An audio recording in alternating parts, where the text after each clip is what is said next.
Hi, welcome back guys. This is your friend, Cabbage Head Fanfics, back with amazing fanfiction. This is the series of What If Deku Had Full Body Manipulation Quirk. Now before starting, please give this video a like and subscribe to the channel if you want more videos like this. Now let's get into the fanfic. Quirks, powers that gave both human and beast, from the ability to glow your body to causing earthquakes by flicking on the ground. Quirks have evolved to be a powerful tool that brings the age of heroes, who outshone the age of vigilantes, as young children learn to harness their quirks to be the next generations of heroes. There are three types of quirks existed. Emitters are quirks that grants people powers to generate or control certain things, like generating electricity from your body, controlling the mind, the instant increase of strength, and telekinesis. Transformation are quirks that grants people to temporarily transform their body in a variety of ways, like to turn your arms to stone, be soft like clay, be harder than steel, and a full body transformation. Mutants are quirks that grants people new form of changes to their genetics which gave them animal-like parts, the enhancement of one or two of the five senses, extra body parts, and machine parts on any parts of the body. But there are groups of people that are shunned for what they have, that the whole quirk populace mock them or humiliate them. The quirkless, people who doesn't have a quirk and is counted as a liability to the people's eyes, and be seen as trash or useless. So here's our story will begin. A tiny miracle that comes upon a little quirkless boy. In a small park, a young boy with a round face framed by a short mess of fluffy dark green hair which sticks up at odd angles around his head, casting noticeably dark shadows onto itself. His eyes are large and somewhat circular. Their iris is the same green color as his hair, which at times are very watery, usually stretched quite wide, giving him an innocent appearance. He has a set of 4 symmetrical freckles in diamond formations, one on each cheek. This is Izuku Midoriya, and he is currently protecting another kid from the 3 boys in front of him, primarily the in front of the trio. He has short, spiky ash blonde hair with choppy bangs that hang over his eyebrows. His eyes are sharp and bright red in color. This is Katsuki Bakugo, Izuku's first friend and resident bully. Kaken, stop hurting him, Izuku stuttered. And why should I, Deku? Katsuki said with a dangerous grin. Both boys met when their parents, who are longtime friends, came to Izuku's home and they played and became friends. They had dreamt to be heroes, but the two have different reasons. Izuku wanted to be a hero to protect everyone,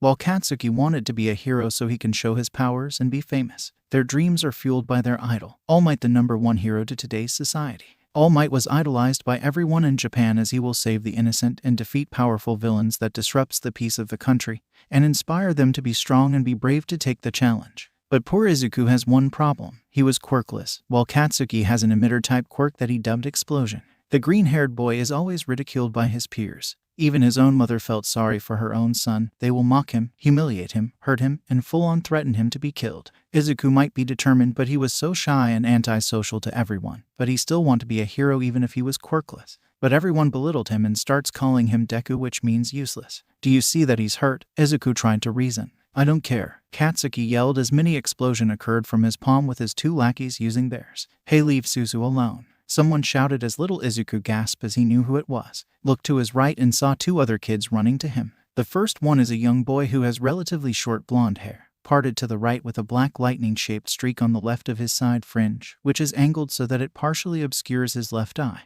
He has slanted, somewhat triangular yellow eyes, and notably small eyebrows. And the second one is a young girl. She has triangular, lazy-looking onyx eyes with notably long lower eyelashes and rather small eyebrows. Her hair is short, only around chin length, and is dark purple in color with an asymmetrical fringe and 2 reflections shaped like sound waves on either side of her head. Her most prominent features are the flexible, plug-like earphone jacks hanging from each of her earlobes at the end of 2 thin cords. Denki, Kyoka, Izuku called out happily. Denki Kaminari and Kyoka Chiro were their names. Izuku has known the 2 when they were in preschool but left when their parents decided to move out, but they will visit him once a week. The 2 of them were always by his side. Even he was marked as quirkless, they share the same view as him, to protect the people even if they haven't asked. Zuku, Denki called out as he and Kyoka stood beside Izuku. And the kid he protected has ran off. Thanks guys, Izuku said to them as his confidence came back to him. We will always by your side, Kyoka said as she smiled to him. So your loser butt is, you useless piece of SHT, Katsuki cursed angrily. What's wrong with him? As he blasted them. The Izuku and his friends were too shocked from the fact that the violent blonde really want to hurt them. They didn't have enough time as they were blasted away, and was on the ground groaning in pain. He's insane, Denki groaned as he struggled to stand up. Don't ever try to stand up, you useless Deku, or I'll blast your loser buddies, Katsuki threatened as 3 of them look at him in horror. Why you wouldn't, Izuku stuttered in horror. so then stand down. Never, Kyoka said as she struggled as well. So be it, Katsuki said as he prepared another explosion. Izuku could only look in fear and horror for himself and his friends. He could only blame himself for dragging them to his. He could look down in shame. Is that what you want, boy? He suddenly heard a voice. What? He thought as he shook in fear. You want to give up. But what can I do? Izuku thought as he could only thought of it as his subconscious. But he's a smart boy. So you will give up? No, he thought as he clenched his fists. And what will you do? I'll protect them. Will you let your friends be hurt? No, he thought as he felt his anger grow. Will you let your loved ones be hurt? No, he muttered in a quiet tone. Will you let them die? No, he said a little louder. Die, Katsuki shouted as his explosion is fired at the trio. Izuku, Denki, and Kyoka shouted to their friend. Will you let everyone suffer? No, Izuku roared to the heavens on his knees with all of his anger. What happened next will be implanted to the minds of everyone in the area forever. The very ground Izuku kneeled on caved in by an unknown pressure as the ground rumbled, and the trees were shaking. Everyone in the area ran in fear of this as they thought of it as an earthquake along with Katsuki's lackeys. But Katsuki, Denki, and Kyoka could only stay in their place in fear. Izuku could feel the power inside him grow. It felt natural to him like he was meant to use it. He then gained a green glowing outline all over his body and his eyes glowed with the same color. The earth continued shaking as some rocks came out of the ground with the same glow as Izuku as he continued to yell. What is going on here? A relatively short man wearing a dark blue bodysuit that includes a wooden belt, wooden knee pads, and wooden shoes. A small rose veil hangs from the left side of his belt. Look, it's Kamui Woods we're safe. One of the civilians cheered, followed by everyone as more heroes came to the scene. It took an hour as 4 heroes gathered around the park as they were amazed from what they saw. Multiple rocks are up in the air floating with some of the park's ground floating in the air with trees on them. So what's happening? A woman asked. She has an athletic build with muscular arms and legs. She has dark skin, red eyes which are tilted slightly inwards, long eyelashes, and straight white hair reaching down past her waist. On her head, she has a pair of long white rabbit ears pointing upwards with a slight crook. Along with these, she also has a round white tail. She wears a sleeveless white leotard with a dark purple trim around her shoulders and waist, a wide, yellow crescent moon design over her chest, and 2 thick metal plates on her midriff. She wears purple thigh-high boots to complement her leotard, with more plating around the heel and toe areas, making her feet look like those of a rabbit. She also has a pair of thick white gloves on her hands with long cuffs, sporting small triangular protrusions around their edges. Someone's quirk is unlocked, Kamui Woods said, which shocked them. Can we get in? Another woman asked. She is a voluptuous young woman who has purple eyes with white pupils, with elegantly long eyelashes. She has long, voluminous, creamy blonde hair reaching her waist, with 2 shorter strands curled to frame her face which are parted slightly to her left. She wears a purple and pale tan-colored skin-tight bodysuit, which is accented with orange stripes. The suit appears to have a pair of purple gloves with orange accents on the edge of the cuff. The design is similar for her boots, which are cut off at the thigh in a deep V shape. The suit also has 3 peculiar orange diamond-shaped dots on the purple top that are located under her chest. And she also wears a purple domino mask with horn-like protrusions on the sides. No, there's an invisible that just simply bounce of any attacks. And I can't just use my quirk here since there's still children there, a female voice said from a white space suit using what appears to be a puffy jacket instead of an actual suit. A black helmet with white eyes, and a pair of yellow boots as she points to the 4 children inside. Hey, look at that, the rabbit woman said as she points onto the land. The one she points started to come back to the ground along with the others as the rocks went back underground, and the park looked like it never was disturbed once. They then saw the green-haired boy gone limp, probably from quirk exhaustion, as they rush in to check the area. Are you kids all right? Kamui Woods asked the 3 children. Yeah, we are, Denki said as he was still shocked from the whole thing. Is he going to be all right? Kyoka asked as she was worried for the unconscious boy. Yeah, he will be. He's just having quirk exhaustion, the woman in the spacesuit said. He has a quirk, Katsuki said in shock. What did you just say? Kamui Woods asked as narrowed his eyes to the explosion boy. You Deku, Katsuki shouted in anger as he pounced to the unconscious boy. Hey, calm down, you said as she immediately grabbed hold to the angry blonde. Sir, he's quirkless, Denki said, which shocked the 4 heroes. So a late bloomer I see, the rabbit woman said. Late bloomer, Denki and Kyoka asked in confusion. Basically a kid your age got a quirk a year or 2 late, you explained as the 2 finally understand. Let's get him to the hospital. 13 call his parents, Kamui Woods ordered the spacesuit-wearing woman. Yes, sir. Good thing Endeavor wasn't here, the now-named 13 said as she and the other heroes shivered when they thought of the number 2 hero. That's not gonna be good, you said as she lifted the angry blonde away to get his parents. Alright kiddos, let's get to your parents, the rabbit woman said to Denki and Kyoka. Can we come with you to the hospital? He's our friend, Kyoka asked. Well, sure, but we're telling your parents, 13 said. Yes, ma'am, the two kids said as they followed the three heroes to the hospital. Izuku felt that he was hit by a brick on the head as he groggily opened his eyes. He rubbed eyes as he looked around as shock quickly take over. He wasn't in the park anymore. He's on a large hill with a large sakura tree on top of it. You have finally come, boy. Izuku quickly stiffened as he heard the voice. Where are you? Izuku asked. Look up, boy. That he did look up and saw something on one of the branch of the tree. It was a gray wolf with green tips on its fur and a gold necklace around its neck. Whoa, Izuku said in awe. I have waited for a long time, boy, the wolf said. Where am I? Izuku asked. You are in your mind. So who are you? I am from what you call in this time your quirk. You are, but I'm quirkless, Izuku said in shock. You are wrong, boy. Your powers will not show physically but spiritually. You need to know by entering your mind, and not see from flesh, muscle, or bones. Then the doctor lied. I have seen your memories, boy. And I saw the doctor being truthful, but he might not be as smart as that damn paper said. So what's your name? Your quirk and me have the same name. The way of calm of peace. My name is Zen, your spirit and mind. But that is not all of your power, boy. What else? It originates to a man that is trained and raised by a dragon. Izuku gasped in excitement. He has the power to chop an entire mountain with his own pinky. What is his quirk called? Izuku asked but grew confused when Zen laughed. His powers wasn't born from him, boy. But how? There is no way a man can do that without a quirk. There must he was about to mumble of what his brain was processing. But he was hit at the head by a branch. Boy, I wasn't finished. This power wasn't born from him because it isn't a quirk. But, talk and I will sit on you. Izuku, shut up now. Now as I can explain now. This power isn't a quirk, but through genetics it became one as it is now hereditary. But how did he get it? The dragon gave it to him as a parting gift when he was old enough to explore the world. What about his parents? I don't know. I have only been manifested by one of his descendants, and they don't know what happened to them as well. The whole mindscape then shook as everything starts to fade. What's happening? Izuku panicked. You are waking up, boy, but remember I am always there with you. Izuku suddenly woke up and he was surprised as he was now in a hospital bed.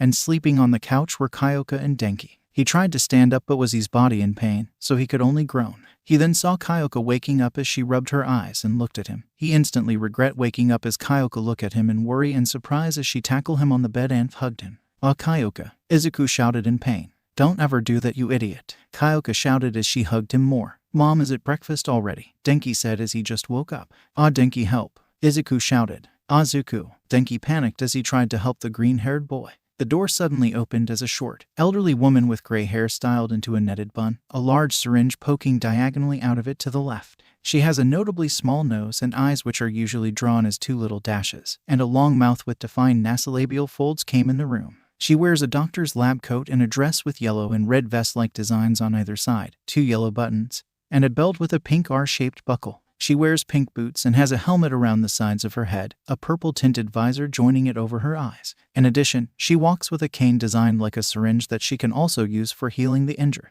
Okay, dearie, what is going on here? The old woman yelled as the 3 kids immediately stop on what they are doing. Denki was pulling Kyoka by her little legs, but the purple-haired girl was holding on to Izuku tightly, and said green-haired boy is blushing when the elderly woman looked them on the spot. Breakfast, Denki said, but Kyoka kicked him for making the whole thing awkward. After a very awkward explanation, the elderly woman said her name is Chiyo and she was Recovery Girl. Recovery Girl said that Izuku was in a coma for 2 days. Izuku was of course shocked of this, because his body couldn't handle his powerful quirk. So when Izuku can finally leave the hospital, her mother and Midoriya immediately gave him a crushing hug as she was crying for 2 consecutive days when she visits him. When Izuku came back to his house, Kyoka and Denki's parents came to pick them up to go home as Izuku immediately went to his room filled with All Might figurines as he got another notebook as he wrote 2 words on it. Talking, thinking, quirk, flashback, singing, mysterious voices. Disclaimer, I don't own Boku no Hero Academia. Chapter 1 First Step. It has been 10 years from the dubbed psychic field incident as our main protagonist Izuku Midoriya is in his high school as he was writing on his notebook. He was now tall and very muscular and his hair fluffy green hair strangely has red tips. Probably from a dormant gene from any of his family after he unlocked his quirk. On his notebook is everything he recorded from the past year he trained and strengthened his quirk. His quirk that Zen dubbed Zen is a rare combination of mutant and emitter type. But Izuku decided to call it yin-yang to make sense. After the day he came back home, he noticed that he was more energized and drank like 10 cups of warm milk to make him sleep, which stressed his mother out from his new endless energy, so he exercised a whole day nonstop to let all of those energy away. Of course, there will always something bad happen after that. When he exercised more, the more his energy grew, and when he stopped he will be like a bouncing ball. When he was 7 and his mother tried everything to stop it. He also noticed when he exercises, his body didn't give in after a whole day of it and can be used again for another round. The part of this ability is that his body can't be cut by anything. It happened when a steel knife dropped on his arm, but instead having been cut, it just simply bounced off like it was plastic. He then tried to punch a concrete wall and it left a fist mark on it when he punched it with full force, which means he can't feel any lower types of pain like a slap. But when he trains more he could probably endure a hit from a wrecking ball. His body can handle all of his constant training, which raises his power of his attacks and speed. Most importantly, he got a more powerful version of his mother's quirk, which lets him carry any heavy objects that his brain could handle. And his last ability is that he feel more stronger when he's under a full moon, and gave him some wolf-like traits. His teacher was probably talking that he was proud of his students, and he wished them good luck since Izuku knows that his whole class wants to be heroes. "Hey teach, don't lump me with this extras," a certain blonde boasted, followed by multiple angry remarks from his classmate, Katsuki Bakugo, his former best friend and his only rival. He still looked the same, but he was little by 2 meters. The only thing bad about him right now is his massive ego. When Izuku finally got his quirk, Katsuki constantly tried to challenge him. Well, it's more like a one-sided battle. Izuku's quirk gave him multiple body resistance, which made him a human tank. And added with his constant training, he could probably demolish a whole building with his bare fists and feet in a minute. So Izuku wear weights around his arms and legs to lessen his power to a more normal level rather than his mini tsunami causing punches. And I am not joking. He could then hear his classmates gasp as he heard the teacher talking about Katsuki going to the prestigious UA. And the blonde boast that he would be the greatest. "You're not the only one. Mr. Midoriya is going there as well," the teacher said, which the class isn't surprised at all since Izuku was literally an unstoppable juggernaut. "Deku," Katsuki shouted in anger. "What?" Izuku asked with a raised eyebrow. That was also the side effect of his quirk. Apparently when he reached the age of 10, Zen gave him more confidence as it matches his unrivaled strength. "He is still annoying," Zen said to their new mental link. "I know, Zen," Izuku thought as he evaded a right hook. "You think you are better than me? Show off," the blonde yelled as he was about to blast Izuku away. But the green-haired boy simply grabbed him by the collar of his uniform and threw him at the back of the room like he was a pencil, which knocked Katsuki out. "Sorry about that, sir," Izuku apologized to his teacher. "It's all right, you did it in self-defense anyway, but this is getting old," he said. It was true. Katsuki tried to outshine Izuku from the day he gained his quirk, but he was too powerful. The bell then rang as everyone packed up and went home. Izuku is now walking to his house by the underpass as he gave a confident smile on his smile. "So what do we do now, Zen?" Izuku asked. "You haven't reached your limits yet, boy. Go train some more," Zen said as he cut off the link so he could sleep. "Lazy wolf," Izuku thought in slight anger. They might have a good relationship, but they act like children. He quickly sensed something going to attack at him and jump up to the ceiling and dig in his fingers on the concrete to anchor himself. He then saw his attacker, which is a slime villain. Clueless, he thought as he held his breath. "Damn it, where is that brat?" the villain yelled as he tried to find our protagonist. "Well, this will count as self-defense," he thought as he let go and landed on the hard ground without a single sound. "Lion's palm," Izuku shouted as he did a left palm thrust to the clueless villain. While the villain was cut off by a powerful force as his body splattered on the wall of the underpass, knocked out. "Still got it," Izuku said with a smile as he walked away. Unbeknownst to him, he just lost the biggest chance of his life. Minutes later, Katsuki is walking his way home as he looked very angry. Scratch that, murderous. He tried many times to beat Izuku, but even with his quirk, Izuku's was more stronger, less versatile, but it is much stronger than his. He couldn't shake off those thoughts and simply walk away. "What a perfect body," a creepy and dangerous said from his back as he was caught by the slime villain itself. "SHT, he said as he was being dragged away by the slimy man. Back with Izuku, he was in the city as his mother called him to buy some groceries. So he will now go home but with some groceries with him. But he heard explosion from the distance and saw smoke. "Boy, I felt someone you knew is in danger," Zen said. "It's Bakugo, isn't it?" he said. "Yes, it is him." Izuku could only sigh as he ran off with full speed to where the explosion occurred. He was literally running with the wind as he could feel it breeze past him as he looked like a blur to the people he ran paws with. He finally reached his destination as he saw the destruction before him. There are fire everywhere with smoke rising to the sky. Heroes are trying to keep the civilians away. And most of all, the slime villain took Katsuki hostage. He then noticed 2 heroes that he remembered, Kamui Woods and Mount Lady. "Kamui Woods, Mount Lady," Izuku shouted to the 2 heroes, which they heard his call. "Hey little green," Mount Lady Akiyuta Kyama called out to him as Izuku ran up to them. "Hey kid, you can't just go near here," another hero said. It's all right, Death Arms. We know this kid, Kamui Woods said to other hero now named Death Arms. He's from the incident from 10 years ago, you explained, which shocked the hero. This is the kid you were talking about, he said in shock. Permission to attack? Izuku asked as he gave Kamui Woods and Mount Lady a mock salute while the other heroes were shocked from the question. Just don't go overboard, okay? Kamui Woods said. Wait, what do you mean overboard? Death Arms asked in shock. Both heroes didn't need to answer as Izuku was already in a running position with a confident smirk on his face. Mind field, Izuku said as his eyes began to glow. Everyone could feel the heat disappear as they saw the same glow on the flames as it was being pulled into the air. Then rocks came out of the ground as they float with the same glow. The same happened to Katsuki as he was forcefully pulled away from the slime villain's grip. Everyone except Kamui Woods and Mount Lady were shocked to see such tremendous powers from a single boy while a frail blonde looked at Izuku with hope. Deku, the blonde yelled. Ricochet fist. Izuku yelled as he leaped forward with tremendous speed and force as he launched to the villain like a bullet. The villain smirked and said, easy. He launched some of his tendrils, but Izuku was so fast that the tendrils just got shredded from the force. What? The villain yelled in disbelief as he dodged him. This, of course, was a mistake as Izuku landed on one of the floating rocks and bounced of it.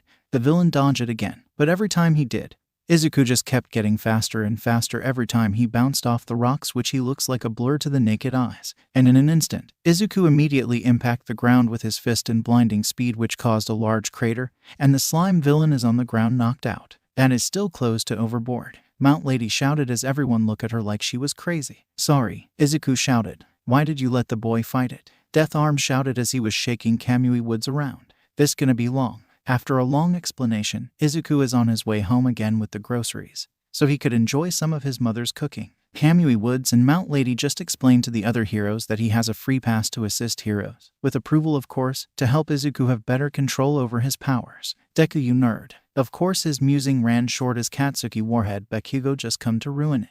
Gosh darn it, Izuku those as he could only sigh. Ask me why little boy here wants to be a hero. Zen asked. Hey, don't ignore me, you little SHT. Katsuki shouted. What? Izuku said. Don't you think saving me makes you greater, because I am still better than UFC Kerr? Whatever you say, Izuku said as he left the blonde, who slightly cursed but left. He finally reached his house as he removed his shoes and went to the living room. Mom, I'm home, Izuku called out as a plump green-haired woman entered the room. Oh, you're finally home, the woman said. Yeah, and I got the groceries, he said as he showed the bags. So my little hero, what will you do now? She asked as she took the bags of her son's hands. Well, for one, I need some warm milk. Already ready. Well, for the other, he said as he gave a challenging look. I'm gonna try beating my record. Talking, thinking, Quirk, flashback, singing, mysterious voices. Disclaimer, I don't own Boku no Hero Academia. Chapter 2 Entrance Exam in Class. It has been 10 months when the slime villain attacked. Izuku is now lifting barbells for 4 hours. For the past 10 months, he exercised over limits to prepare himself for the X for UA. Jogging, lifting weights, push-ups, sit-ups, stretching, etc. He did each 100 times. 100. During those months, he went to the Dagaba Municipal Beach Park to train there and clean it at the same time. Not even a single scrap of garbage was left on it when he finished because he carried it all to the local junkyard. His strength has grown 10 times more powerful. But with the help of a weight quirk user, Izuku is wearing 10 tons of weights around his limbs and he can still walk normally. So he's here right now in front of UA as he waited for his friends Kyoka and Denki in his school uniform. He then saw Katsuki walking in the gates. So he said, Yo Katsuki, shut up nerd. Katsuki yelled as he angrily walked past Izuku. Izuku just rolled his eyes as he kept waiting for his friends. Yo Zuku. He was instantly happy as he saw his longtime friends. Denki, Kyoka, I really missed you guys. Izuku called out as he gave the two a bone-crushing hug. Zuzu air, Kyoka said weakly as both she and Denki are turning blue from the hug. Oh sorry, Izuku said sheepishly as he let them go so they could catch their breath. Well, we haven't seen each other for weeks, so we couldn't blame you, Kyoka said. With that out of the way, are you guys ready to be new heroes in training? Denki asked. Heck yeah. Divided by who doesn't? Izuku said while Kyoka said sarcastically. Well, let's get in then. Denki said. The trio walked in the building. Izuku was now in the exam grounds as he wore his new set of clothes. He is wearing a green shirt under a black hoodie with the kanji for body in red on his left shoulder and soul in violet on his right, black jogging pants, red fingerless gloves, and black boots. He looked around to see the other examiners and saw a nervous brunette, so he decided to help her calm down, but a glass-wearing teen intervened. Excuse me, he said. Yes, mate, Izuku said with a bored look along with a grin. That girl appears to be concentrating. Are you trying to distract her? He said sternly. Izuku then raised an eyebrow and said, What are you talking about? She's actually nervous. The teen looked at the brunette and noticed that she was actually nervous, so he turned back to Izuku and said, "My apologies for accusing you." "No water under the bridge," Izuku said as he cracked his neck, which gave a sickening loud crunch that made everyone cringe. "Much better," Izuku said as he cracked his knuckles, which gave the same sickening crunch. "Man, he's weird. Cocky son of a BTCH. What a weirdo." Izuku actually frowned at this as a menacing aura surrounds which shut up everyone, and he began to walk to the front as he went to a running position. "Start," suddenly shouted by UAS teacher present Mike through the pause system. With everyone distracted, Izuku launched himself like a bullet as he punched a one-pointer into pieces. "What's the matter? There is no countdown in a real battle. Go, go, go," Present Mike shouted. Everyone immediately then ran to the fake city as they beat down the robots. Back with Izuku, the green-haired boy kept destroying every robot in his path using many fighting styles that Zen provided. "That's a 3-pointer, so that's 56 points, Izuku said when he chopped said robot in half. Meanwhile, in the observation room, every single teacher and staff of UA and its principal Nezu are watching everything on screen. "We have a lively batch this year," Present Mike said. "It kinda does," the R-rated hero, Midnight said. "It's a troublesome bunch if you ask me," the Erasure hero, Eraserhead Akashoda Aizawa said. "Hey, check this kid out," Vlad King said as he points to a monitor that showed Izuku. "Ah, the late bloomer. There are rumors that his quirk is equal to yours, All Might," Power Loader said, which shocked everyone. "You're joking, right?" Ectoplasm asked. "No, it's true. I have seen it firsthand," 13 assured while everyone was still shocked. "This kid keep getting more interesting," the number 1 hero All Might thought. "Well, start the real test, shall we?" Nezu said as he pressed a big red button. "That's 91, Izuku thought when he kicked another robot on its chassis as he was on top of a building. He passed and decided to let the others get some more points. But he got a gut feeling that something bad will happen. The ground then shook as he saw everyone down below looking around frantically at what caused the shaking. Izuku looked where it was and saw a giant robot coming near where the others are. "The 0-pointer," Izuku yelled to everyone as he points at TBE robot. Everyone looked at where he pointed and began to run in fear. "Cowards," Zen said as Izuku couldn't help but agree, and he walked away. "Help!" Izuku immediately stopped. He looked down below and saw the brunette from earlier under some rubble. A hero's duty is never done, Izuku thought as he ran across the roof. As he was near the 0-pointer, he jumped off the roof as he cocked his fist back. "God fist," Izuku shouted as he brought all of his strength to his fist and punched the robot's head clean off as it got launched by Miles. Everyone was shocked from his powers as they slight shake from fear. Izuku then landed near the brunette as he lifted the large rubble with his bare hands with ease. "Are you all right?" Izuku asked with a smile as he reached out his hand. The brunette could only look at him with admiration as she could see a bright behind him that made him look like he was a real hero.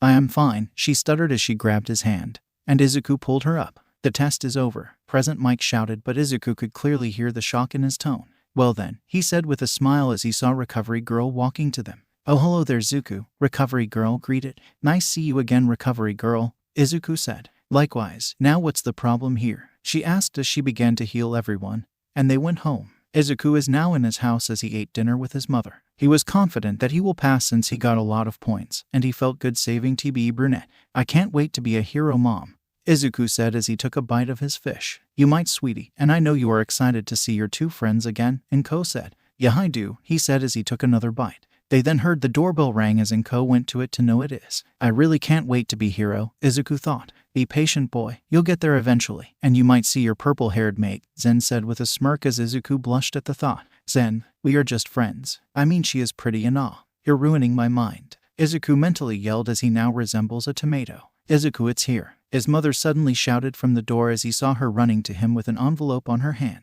"Really?" Izuku shouted in glee as he grabbed the envelope and went to his room. As he entered his room, there are multiple All Might figure-in posters and multiple workout equipments. "Please, please, please," Izuku said as he opened the letter, and a small medallion dropped from inside as a projection of an insomniac man came in view. "You passed the test. Congratulations." Izuku gave a huge smile as he felt proud for himself. "Your class will be 1A, so don't be late," the projection said as it shuts down, and Izuku then began to jump in joy. It is now the day he will start his hero career as he finished putting on his uniform and packing up his school supplies. And his mother is checking his bag by the door. "So tissues, check. Handkerchief, check. Are your weights okay?" "Yes, Mom, I gotta go," Izuku said as he ran outside to the beginning of his journey. "I'm proud of you, Izuku," Inko shouted. "I know, Mom," Izuku shouted back even when he was literally far away. 1A. Point 1A, Izuku muttered as he zoomed in the halls of UA to find his classroom. He then stopped as he saw the sign for his class, and saw the enormous door in front of him. "Dang, must be for quirks that makes people tall," Izuku said as he opened the door, and sweat drops as he couldn't believe his luck. It was Katsuki with his feet on the top of the desk, and the stern boy he met from the exam is arguing with him. Oh boy, Izuku thought. Zuko over here. Izuku went back to being happy as he saw Denki and Kyoka waving at him. Kyoka, Denki, Izuku shouted as he waved back, but caught the stern boy's attention. Greetings, my name is Tenya Ida. I came from Salme Private School, and I apologize from what I said in the exam, the now named Tenya said as he bowed. Like I said before, it's water under the bridge. Your school probably gave you this kind of tips, so I won't mind, Izuku assured. Ah, it's you, One Punch Boy. Izuku turned around and saw the brunette from the exams. Oh, hi there, Izuku simply said as he gave her his signature grin. You were so cool. You just came out of nowhere and punched the 0-pointer's head like it was nothing. The brunette praised. Hey Zuzu, who is this? Kyoka asked as she and Denki walk over to them. Oh, I saved her from getting ran over by the 0-pointer, Izuku said bluntly and got his ear pulled by Kyoka. Don't say it like that, you idiot, she yelled. Oh, sorry, Izuku shouted in pain. Oh, the name's Ochako Uraraka, the brunette said as the two stopped from what they are doing. If you're here to find friends, then leave, an unknown voice said to them. The five of them looked, and Izuku immediately recognized who it was. It was the guy from the projection, as said man was laying on the ground in a yellow sleeping bag. You look like a caterpillar, Izuku again said it bluntly as Kyoka pulled his ear again. The man ignored Izuku as he went to the desk on the front as he opened his sleeping bag and stood up. I'm your homeroom teacher, Shota Aizawa. Pleasure to meet you, the man greeted in a tired tone. Everyone were creeped out, but Izuku wasn't bothered. Aizawa then took out a PE uniform from his sleeping bag. Wear these immediately, and then go to the PE grounds, he said as he passed more of the uniforms. No one hesitated as they immediately went to their locker room to change their clothes. Everyone was now on the PE grounds. AMD are wearing their uniforms. The Quirk apprehension test. Everyone yelled in confusion. What about the ceremony and the guidance counselor's meeting? Ochako said in worry. If you want to be heroes, we don't have time for that, he said as he not even look at her. You all understand the school's reputation for freedom on campus. Well, that goes for us teachers as well. He then explained that the tests are based on sporting tests, but quirks are being allowed. He then pulled a tablet from his pocket and said, Mr. Midoriya, how far could you throw a softball in middle school? 1 kilometer long, Izuku bluntly said as he got some weird looks from everyone except for his two friends. Without your quirk, Aizawa said. Yeah, 1 kilometer, Izuku said as it shocked his classmates and angered Katsuki. Give it a go, but use your quirk. Also stay in the circle, he said as he gave Izuku the ball, and he stood away a little. Izuku then stood in the circle as he stretched his arms, which gave a sickening crunch as everyone cringed. He then reeled in his arm and held the ball hard. As he threw the ball, it was launched in immense speed and created a sonic boom as everyone could feel wind being swept away. Aizawa then looked at his tablet and was shocked. He showed the results to the entire class, and they were also shocked at the result. Izuku just threw the ball in 4 kilometers. Dang, I still need more training, I guess, Izuku said as he wasn't really surprised. Whoa, that was cool. That was amazing. This is gonna be fun. Fun, huh? Aizawa said as the whole class felt a chill on their spines. Be careful, boy, Zen said. All right, Zen, Izuku thought. Well, you said that this is fun. Then the one and last will be expelled, Aizawa said as everyone was shocked and scared. Hey, that's not fair, an invisible girl said. She shouldn't have said that, Zen said. Fair, he said in a stern tone as everyone stiffened. Natural disasters, dangerous villains, big accidents. These will happen on any time. Do you call those fair? No, the job of a hero aren't always be a good time, so don't expect it to be easy. The world is a much harsher place than you think, and learning them in this school will give you more hardships. Don't you know the school's motto? Plus ultra. Aizawa then smirked. You want to be heroes. Then overcome those hardships and rise up. If you fall, just rise up with your own powers. You aren't here to be babies that needs to be protected, so step up and show me what you got. Others were quivering in fear, but Izuku was determined. First was the 50 meters dash as everyone was finished, and Izuku and Katsuki were left to participate. Start. Then the both of them ran and stopped at the end with Izuku suddenly was on the finish, and Katsuki by seconds. 0.9 seconds. 4.13 seconds. The others were shocked from the green-haired boy's speed while Kyoka and Denki cheered for him. Do you know about this? A short boy with purple hair asked in fear. Yeah, man, we known Izuku when we are kids. And he trained his body for years, Denki said as he continued to cheer for his friend. The grip strength is next as Izuku put away his weights on his arms as he clutched the machine very hard and accidentally broke it and got a 1,000 kilograms. Whoa, what are you, a robot? A boy with tape dispenser like elbows asked in shock. No, Izuku said bluntly. You are paying for that, Aizawa said as Izuku rubbed his head sheepishly. The standing long jump is next as Izuku cleared it easily because of his countless jogging to have the proper leg strength. Izuku also completed the repeated sidestep easily in seconds, and the purple-haired boy used his quirk for the exercise. It was the ball throw again, and Izuku pouted when Ochako beat his score by making her ball weightless and got infinity as her score. It was probably in space by now. Then it was followed by sit-ups, seated toe touch, and lastly the long distance, which Izuku finished in seconds. As everything was done, Aizawa showed them their scores. "Alright, I got first." Izuku cheered. "Not yet, kid," Aizawa said. "What?" Izuku asked in shock. "You didn't go all out," Aizawa said. "Well, I really can't control my strength really, so I always wear weights," Izuku explained. "Well, show us what you can really do in the ball throw again without your weights," Aizawa said as Izuku shrugged. Izuku then removed his weights on his arms and let it drop on the ground and caused cracks when it landed. It must be really heavy. This kid got potential, Aizawa thought. Izuku then grabbed a ball and threw it with more of his power, as the class could have sworn they heard the sound barrier break 3 times. Aizawa then showed the result and it said 50 kilometers. "That guy's a monster," the purple-haired boy screamed in fear. "You truly earned that place, kid," Aizawa said as a smile was hidden from his scarf.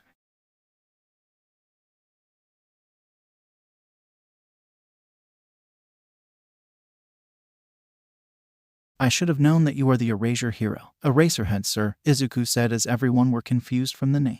"You did your homework, kid." "Nice job," Aizawa praised as he let the now calm blonde go. "So I'm gonna be expelled?" the purple-haired boy asked. "No," Aizawa said, which made him relieve, but he wasn't finished. "You are changing courses." "What?" he shouted. Izuku then tried to make the boy feel better by saying, "You see, you clearly didn't give it you all, so I'm sending you to another course so you can improve." "But what if I can't?" he asked as he cried. Izuku kneeled down to the boy's level and said, "You can just don't give up. Don't let anyone let you down, so next time give it your all." The boy wiped his tears as he gave him a determined look and said, "You're right, I must get stronger." Izuku's classmates look at him in admiration, and Aizawa smirk as he saw true potential. "Alright, I'm bringing you to the principal and get you a course you can enter," Aizawa said as he walked away. "Yes, sir," the boy shouted as he followed him. Kyoka then walked up to Izuku and said, "You were great back there, Zuzu." "Really?" Izuku said as he has a slight blush on his face. "You like her," Zen said, like a certain useless flying cat. "Shut it," Izuku thought, which made Zen laugh. "Alright, we're gonna be heroes," Denki shouted as everyone cheered as well. Izuku saw this and smiled as he felt that this gonna be an interesting year. It was a new day for Class 1 as everyone were seated as they talked with each other and waited for their teacher Aizawa.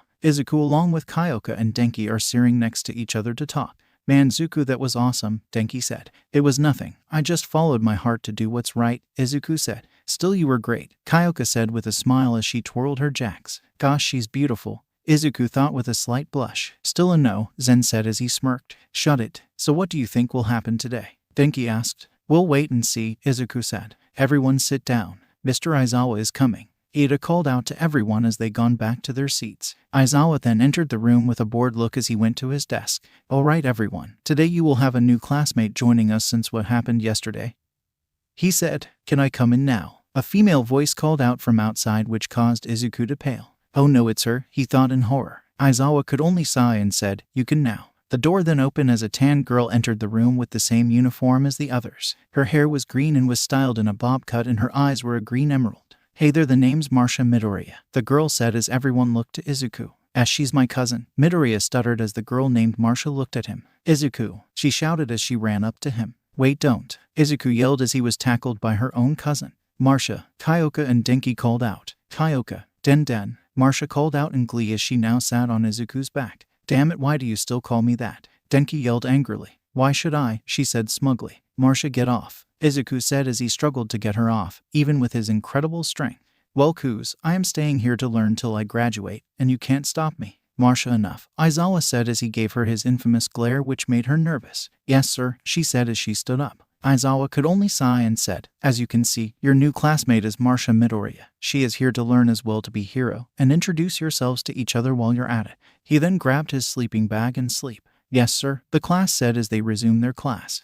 The whole class introduced themselves and leaving Izuku and Marcia to introduce their own. "The name's Izuku Midoriya. My quirk is called Yin Yang. It gives my body incredible endurance and stamina and telekinesis. I like to train, Katsuden, and my friends, but I hate bullies," Izuku said with his grin. "So my name is Marcia Midoriya and I live in Brazil." I am half Japanese and half Brazilian, with my mom being Japanese. My quirk is called Paradise. It gives me the utmost control over plants and I can talk and command animals. I like to play football, chocolates, and teasing Den over there, Marcia said smugly as she points at Denki. Marcia, you jerk. Denki yelled in anger as Kyoka could only laugh at him. She has a nice laugh, Izuku thought. You know this isn't helping your claim, right? Zen said. When they finally finish, everyone were back on studying and learning from their teachers, but Denki could only suffer when Marcia kept teasing him. It was now for their foundational hero studies, and everyone felt excited.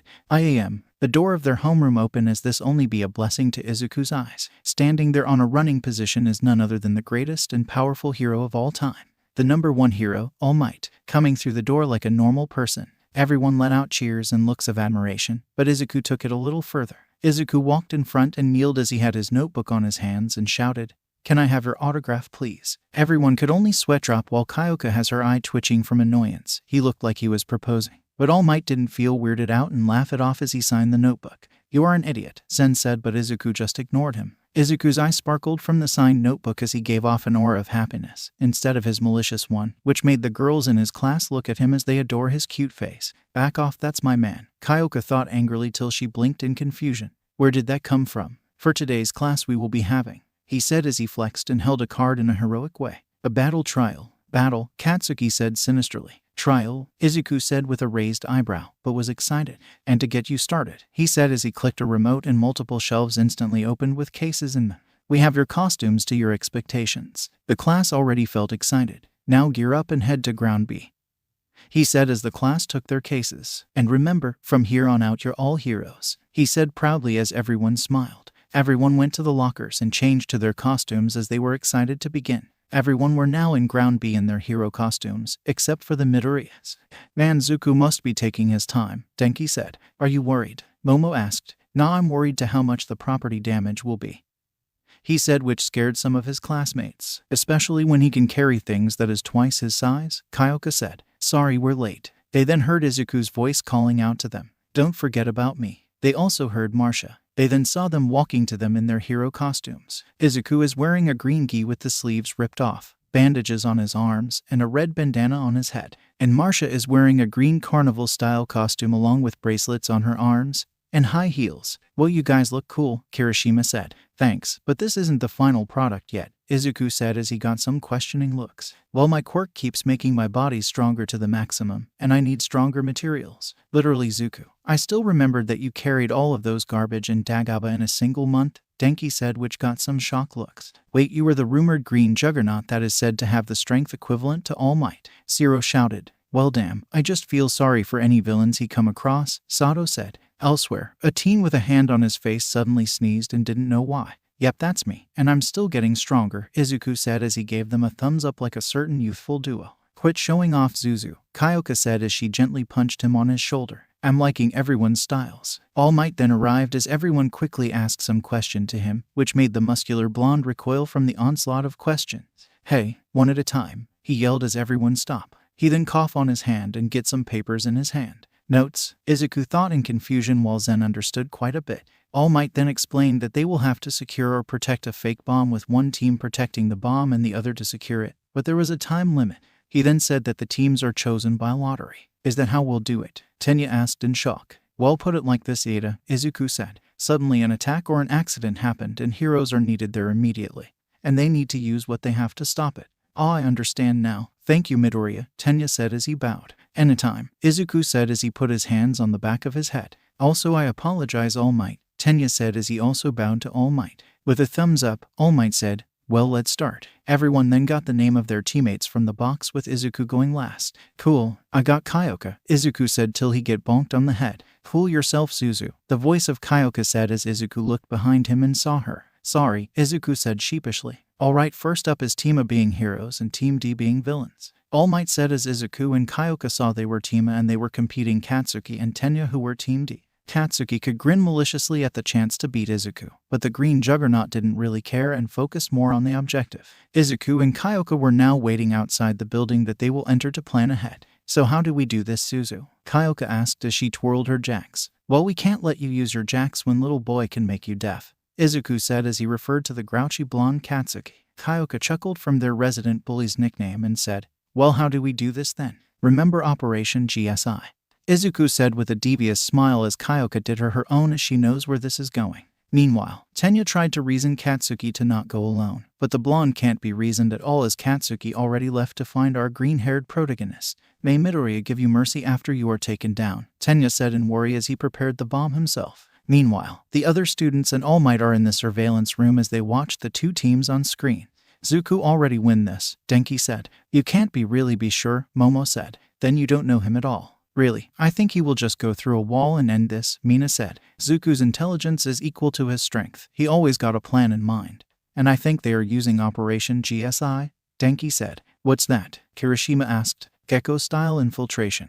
And yes, it is funny, Denki said as everyone could only chuckle. They then saw the two teams are already starting. Back with Izuku and Kyoka, the two were in front of the building that they are about to enter. Kyoka, hold on, Izuku said as Kyoka jumped in his back. Izuku then walked onto the wall as he pierced it with his fingers and did it again to climb up. I hope they don't notice us immediately, Kyoka said in worry as they are near the third floor. If I was little boy, he could already onto us, Izuku said. What did you call me, FC Kerr? Oh, here he is, Izuku said as he pulled himself up with his strength to go higher and to avoid the explosion that was about to hit them. Get back here, Deku. They then saw Katsuki poking out his head out of the window as he cursed and fired explosions at them. Kyoka, I'm dropping you off at the top. I need to take care of little boy from below, Izuku said. Just don't be reckless, you idiot, Kyoka said as Izuku could only chuckle. I won't. They then reached the top as Kyoka let go and Izuku climbed back down. Be careful, Zuzu, Kyoka said in worry as she went for the door. On the fourth floor, Katsuki is stalking around to find his prey as his gauntlets gave out sparks. Where are you, Deku? He yelled as he continued to move till he felt someone tapping his shoulder from behind. Right here, he heard Izuku's voice and quickly turned around. But his face met the green-haired boy's fist as Katsuki was sent back to a wall. What's wrong, little boy? Did you stumble over a love tap? Izuku taunted as the walking TNT growled at him. Eat us HT. He yelled as he fired another blast to the green juggernaut only for Izuku to dodge it with ease. Gong! Izuku shouted as he beat his chest like a gorilla which gave off a loud resonating sound that pushed the blonde from the force of the sound itself. Bakugo groaned from the pain as he tried to shook it off and could only glare at Izuku. You still haven't let go for many years, have you, Kachin? Izuku asked. Like hell I will ever let you get the spotlight, you piece of SHT. Katsuki yelled, which Izuku frowned upon as he could only shook his head. Then I will have to open your eyes to the truth, he said as his menacing aura surrounds him as Katsuki and the ones watching could have sworn they saw glowing eyes from the aura. Armor, Izuku shouted as his muscles tensed up and looked more tougher as he flexed his arms. Everyone could have sworn that they heard something tightening and saw the top of his gi couldn't handle the strain, and was ripped open to show his Adonis-like abs to everyone. The girls, except for Marcia, in the surveillance room are either embarrassed or shamelessly looking on Izuku's good-looking body with deep blushes on their faces. Hello, handsome, Mina said as she was slightly drooling along with Toru. Meanwhile, the boys, except for Denki, were jealous of his body as they couldn't possibly hope on getting that perfect body. Denki could only facepalm while All Might look in interest. Back with Izuku and Katsuki, the building then starts to rumble from the pressure that Izuku exerts from his aura as he looked more serious than before. Face my wrath, arrow. Izuku then appeared in front of Katsuki and delivered a knife hand on the blonde's stomach which he lowered his power to not kill him. The force of the attack sent the blonde to a wall as he coughed and groaned from the pain. Izuku immediately appeared in front of him with his leg raised up as he shouted, Axe. Izuku then dropped his leg on the blonde, but Katsuki rolled away from the attack which caused the floor to have a hole on it. Deku, the blonde yelled as he fired an explosion at Izuku, but the blast didn't affect the green-haired boy and only angered him. Meanwhile, Kyoka was hiding beside the door of where the objective is as she felt the building shaking. Zuzu is taking this rather seriously, she thought as she couldn't blame him. Katsuki Bakugo was an enormous jerk. Well, let's test my new gear. She then got some small disc from her pockets as she put it on the middle of her fingers like they are shuriken. She threw them at the unexpected Tenya and covered her ears as the disc released an ear-deafening sound which stuns him. She quickly ran for the fake bomb till the building shakes like it was in an earthquake. Damn, he's really serious, she thought as she wobbled to the bomb with Tenya trying to stand up. Back with Izuku, he was clearly pummeling his former best friend to the inch of his life, but Katsuki kept stubbornly stand up to show his strength. Well, this will end this, Izuku said as he jumped back. Like hell, Katsuki shouted as he subconsciously pulled the pin from his gauntlets as Izuku jumped back more. Katsuki then pulled the pin which unleashed a powerful explosion but Izuku jumped forward, heads first, with the speed of a bullet as he pierced through the blast, and headbutt Katsuki on his stomach. Cannon, Izuku shouted as the blonde was sent back to the wall in an instant. Katsuki roared in pain as he could feel his muscles ready to give up from the beating, but he doesn't want to. Izuku then bounced off the walls beside him and became a blur again as Katsuki tried to blast the green-haired boy again. Izuku saw this and bounced at the end of the corridor and bounced off it as he shouted, "Railgun."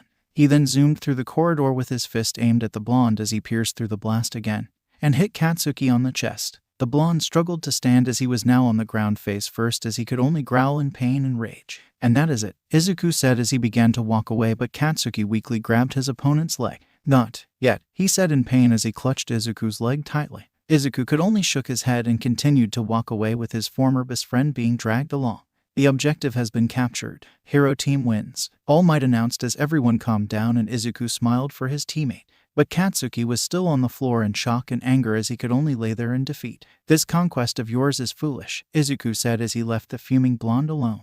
Then Izuku, Kyoka, and Tenya, who's carrying Katsuki over his shoulder, entered the surveillance room as Denki and Marsha ran up to their friend's cousin as they congratulated the two along with the rest of the class. "I knew you would win it," Denki said as he placed his arm around Izuku's neck. "You were manly," Kirishima shouted with a grin. "Your body is amazing," Mina said with slight lust as her hands are reaching out for Izuku's bare, ripped body creepily. But Momo slapped her hands away, but she was also blushing. "She means your performance," Momo said to avoid any awkwardness with the class. "Well, Izuku did most of the heavy work," Kyoka said as she playfully punched Izuku on his shoulder. "Well, you did capture the weapon," he said as he nudged her. Kyoka could only roll her eyes and chuckle. Achako went near Denki and whispered to his ear, "Are they a thing?" Denki shrugged and said, "I think so, but I don't think they even notice yet." Achako could only blink and shrug from the answer as she watched the two compliment each other. All Might then asked who was MVP and everyone said it Izuku for being strong, but All Might said no and said that they are missing something. Momo then intervened that Izuku kept a cool head during the battle and knows to hold back his power, and helped his partner in the mission as she also said that Tenya was also MVP for being cool-headed as well and tried to plan.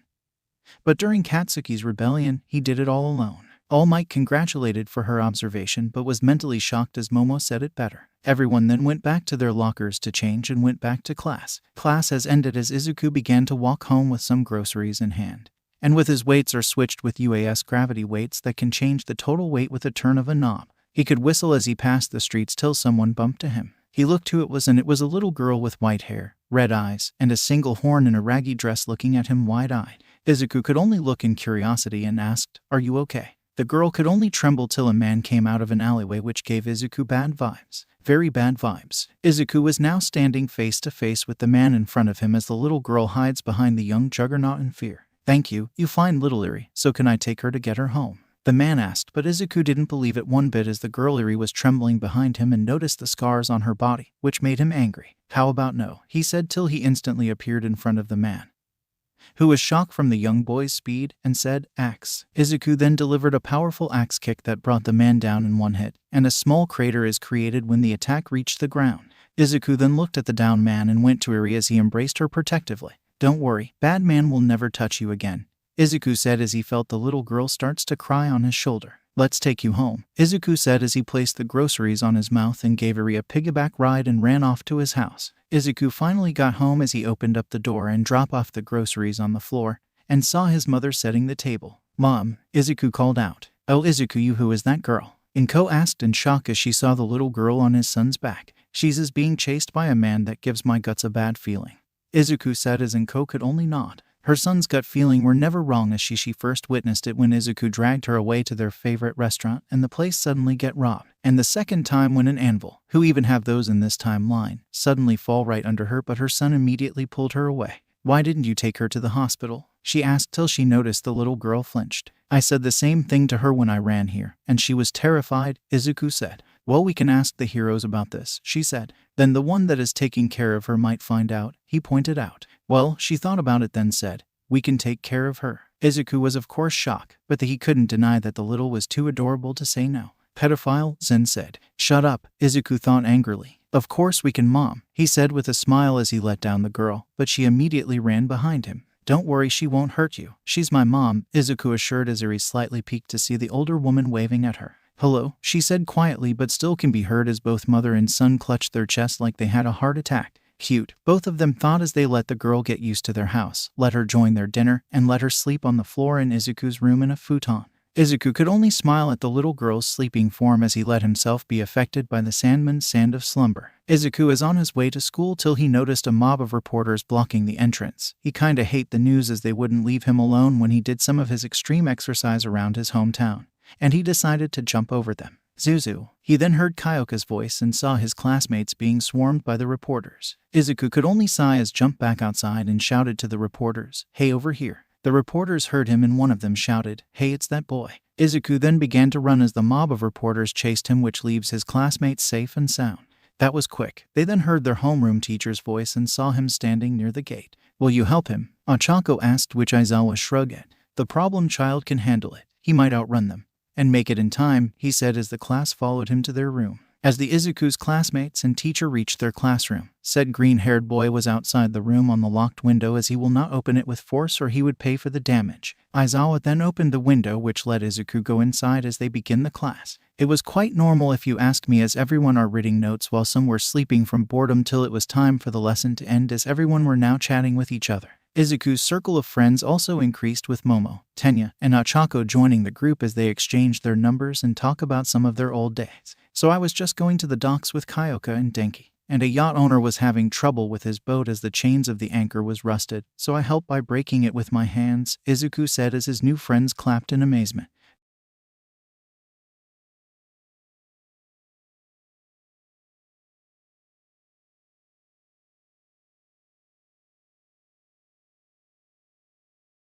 "But Zuzu is really kind and noble, so you can be friends with to guide you," Kyoka said as she chuckled when the said boy is blushing in embarrassment. "Don't praise him, he might faint on the spot," Marcia teased as Izuku could only glare to his cousin.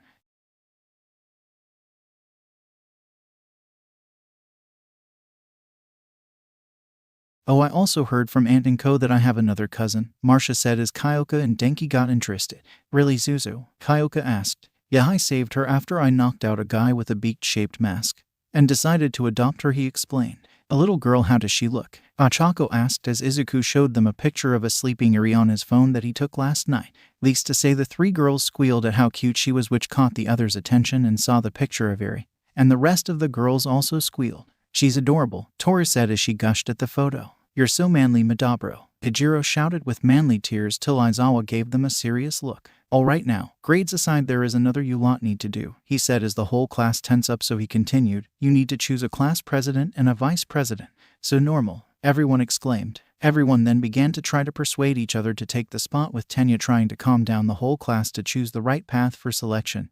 But Izuku was quite nervous since he couldn't handle such responsibility. He might be strong, smart, and a pure of heart, but he was not a good leader to something that isn't hero-related. He just hoped that he wasn't chosen and everything will be good, right? Wrong. Midoriya, 3. Momo, 2. Tenya, 1. Izuku could only look in shock as he began to hyperventilate with Kyoka, Denki, and Marcia as the class looked at him in worry. "Sorry, that kinda shocked him since this is kinda new to him," Kyoka said. "What do you mean?" Momo asked. "Well, Zuko is a late bloomer, a boy who developed their quirk a year late, so he was kinda antisocial to everyone when he was 4, and people are kinda scared of his quirk to have him those kind of responsibilities, which made Zuko kinda scared of letting everyone down," Denki explained as the class could nod dumbly as everyone except Katsuki are saddened for their classmates' childhood. "Well, since Midoriya couldn't take the position, Miss Yaoyorozu will be class president and Mr. Ada will be vice president," Aizawa said as Izuku immediately calmed down, which made his other classmates happy, so they decided to help him with his problems. It was now lunchtime as Class 1 are enjoying their favorite food, with Izuku having a bowl of pork cutlet and Marcia having kebabs. Glad that was over,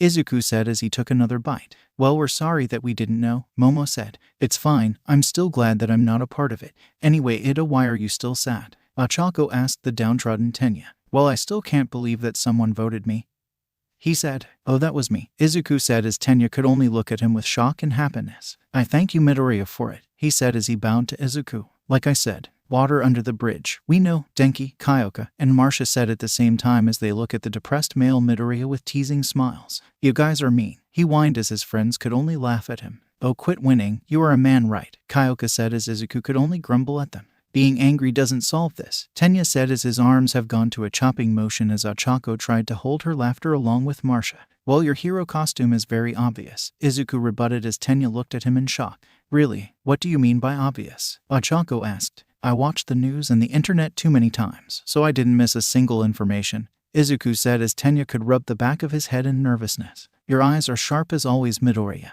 And yes, my brother is the pro-hero Ingenium. Huh. At first glance, I can already guess because of the similarities, Izuku said as he chuckled. You're kinda right though, I saw it as well, Kyoka said as Momo and Denki nods in agreement. Say, does your brother has some single sidekicks? Marcia asked smugly as Tenya could only look at her mortified as he began to scold the female Midori. The group could only laugh with each other not until the alarm began to resonate and everyone began to panic and pushed each other to the doors. Izuku immediately grabbed hold on Kyoka and Denki and jumped on top of the table along with Momo, Ochako, Marcia, and Tenya. What the heck happened? Marcia yelled as she saw their other classmates being squashed by the crowd. It's the reporters again, Izuku shouted as he points outside the window, and they saw the reporters outside. How did they get in? Momo asked as she was confused along with the others. There's a gate that separates the students to unwanted guests, but the question is who let them in. Yaoyorozu, make me a megaphone, Tenya said as Momo nods and made him a megaphone. Het then faced Ochako and said, Your Raka, make me float. Ochako nods and used her quirk on her classmate as Tenya slowly floats up. Everyone look outside, it's just the press, Tenya shouted through the megaphone as the other students stopped and looked outside as they indeed saw the mob of reporters and calmed down. The gang also calmed down as Ochako undid her quirk on Tenya as they now sit in relief. I could have had ended myself, but you were faster. So nice job, Vice Rep, Izuku said as Tenya could only smile from friends' praise. So they continued eating their lunch till their class will start, but Izuku was worried as he got that feeling again. Meanwhile outside, Nezu and Aizawa were looking at the source of the reporters' break-in. The gate is disintegrated to dust. I have a bad feeling about this, Aizawa said to the principal. I know, Aizawa. I am also worried because of this, so I propose the double of security around here, Nezu said as Aizawa could only nod in agreement. Something bad will happen very soon. While the whole shenanigans are happening, Izuku went inside his mindscape and saw it being better. The tree was now much larger with a single house on it, and multiple necessities around it. Izuku looked at it with a smile till he felt someone nudging him. He turned around and saw Zen, who was twice as large, sitting beside him with curiosity on his eyes. You felt it as well, boy? Zen asked. Yeah, something bad will happen very soon, Izuku said as he continued to look at the horizon. Do you think that you are prepared for this? I might not be yet, Zen, but I will prepare myself, Izuku said as he left the mindscape with Zen sitting on the same spot. Be careful, boy, he said till he's shaking as his fur turned black but went back to its original color. Damn it, it's almost time. The boy needs to be ready quickly. He then ran to the tree and rest. It is now a new day as the class were waiting for their teacher Aizawa. What do you think will happen today? Ochako asked. Maybe something exciting, Marcia suggested. Time could only tell, Kyoka said. True, we must wait for it, Tenya said. I guess, Izuku said as he was focused on his notebook as his two best friends and cousin were worried about him. Kyoka was about to say something, but Aizawa suddenly entered the room as everyone went back to their seats. All right, everyone, we have something special today,